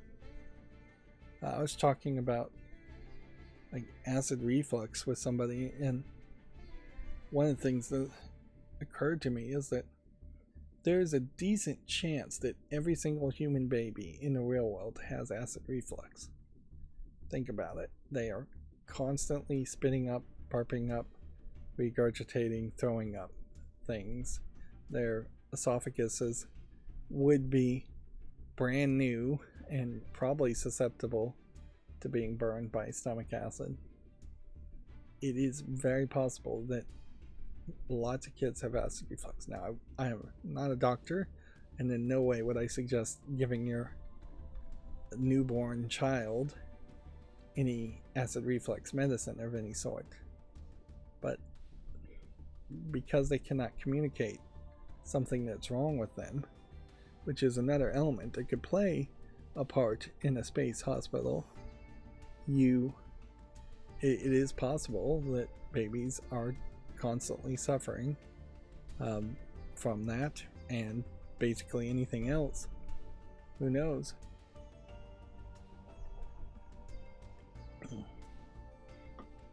Of course, that doesn't have anything to do with video games. It was just a thought I had. Somebody would have to do some research, I imagine, and still you would have to do very long-term research whether you were willing to give any kind of medicine to babies in general.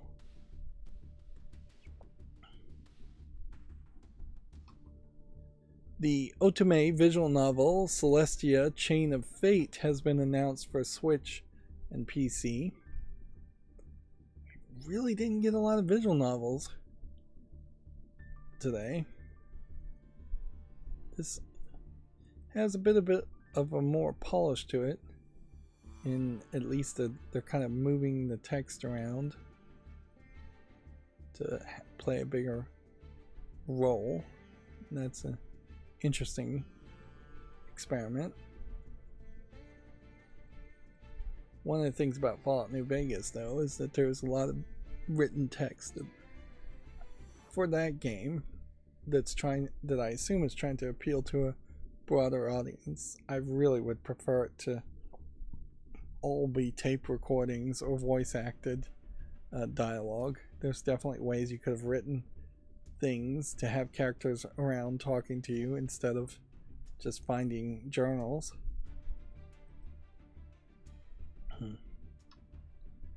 Metaphor ReFantasio details the Fast and Squad battle system, party formation, gauntlet runner, facilities, and more. You can check all of that out on Gamatsu. This is going to be one of those games where they're going to talk about it quite a bit before the game comes out, I think. Bethesda Softworks to close Arcane Austin, Tango Gameworks, Alpha Dog Games, and Roundhouse Studios.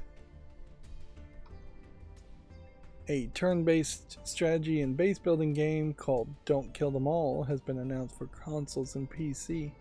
I saw some advertisements for this and it almost looked like it was a kickstarted tabletop game. It was kickstarted, and one of the things about this is that you're playing as orcs that have like emotional elements and are supposed to grow emotionally and mentally. So there's a twist on that. That being said, it does just look like a positional placement RPG, which are the kinds of RPG I dislike the most. But I'll put it on the fall list and see how well it's received. It's an intriguing title for a game, considering almost every game encourages you heavily to kill everybody.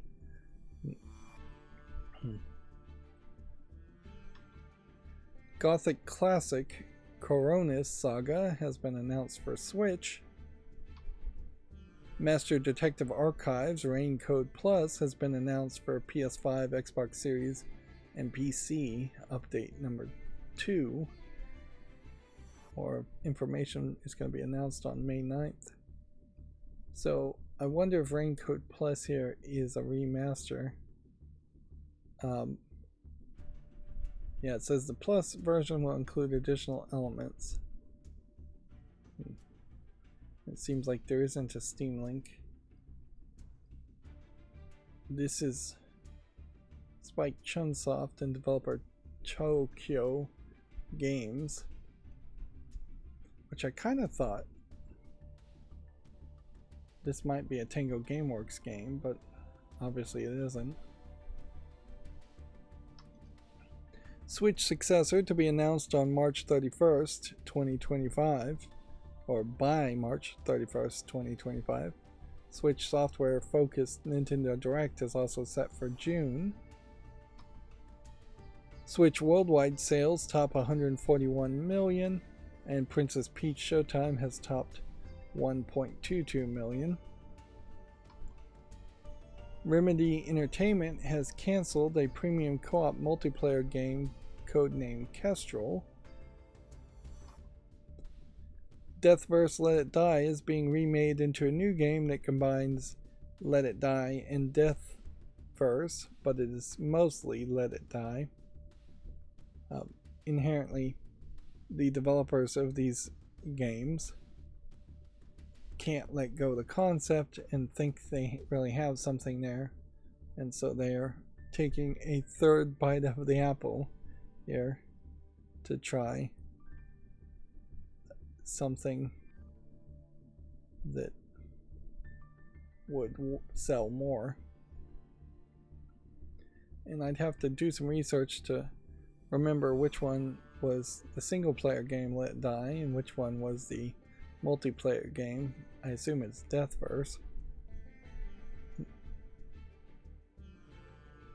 But yeah. May also be a case that they just don't have any other ideas, so why not keep working on the same game? There's almost something admirable to just working on the same project in the same way that like the Mona Lisa was painted over the course of years, I believe, if not decades, or the Sistine Chapel was painted over the course of years and decades. It's not unheard of for art projects to be done and redone and just worked on for a ridiculous amount of times. It's only the fact that video games require so much money to develop and require to make so much profit that it starts to be silly to try and remake or resell games. There's definitely some older games that if they were going to give it a second try and remake old bad games instead of remaking already successful, well-received games, people might be fairly interested in that on a few of them. But yeah, I don't think you can remake really bad games. You have to remake games that are somewhat popular. Yeah, and I guess I'll leave it at that. Hades 2 is now available in early access. And I'm a little shocked that the Master Macro didn't go off the rails there and open a bunch of old titles. That seemed like that was perfectly in line. Maybe one extra title at most. that was old. And that's going to leave us with the GameDeveloper.com articles, which I know I have a bunch of those open. And we'll see how that goes as far as how many of those are old titles. Dead Island 2 shambles to 7 million players in over a year. Epic Games alum joins Russo Brothers, AGBO, for a new tech-focused department. Arcane Austin's closure closes the door on Redfall's future. The Brazilian government signs a new bill to foster growth for the country's developers. Devolver Digital co-founder departs therapeutic game publisher Duel. EA has reported an annual net revenue of $7.56 billion amid a layoff spree. Support Dev PTW opens a mocap studio to grow partnership with Imaginarium Studios. I don't recognize either one of those companies. Opening a mocap studio might be a great move at the moment. I imagine if you have any experience in that, that might work instead of just trying to open a new video game company in general. Hades 2 launches in early access with over 100,000 players. Nintendo expects the Switch to become its best-selling console ever. The Nintendo DS currently holding that title. Microsoft closes Arcane Austin, Tango Gameworks, and Alpha Dog Games. The Switch has topped 140 million lifetime sales, and Nintendo is preparing to unveil its successor. Alan Wake 2 developer Remedy cancels the multiplayer project codenamed Kestrel. Kestrel almost certainly implies that it was going to be Star Wars related in my mind, but Remedy never said anything about having a Star Wars license. But yeah, I don't know why you would call it Kestrel if you weren't making a reference to the Kestrel run in Star Wars.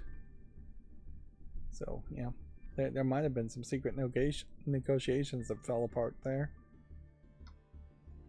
Story Kitchen teams with DreamWorks Animation to adapt video games to film and TV.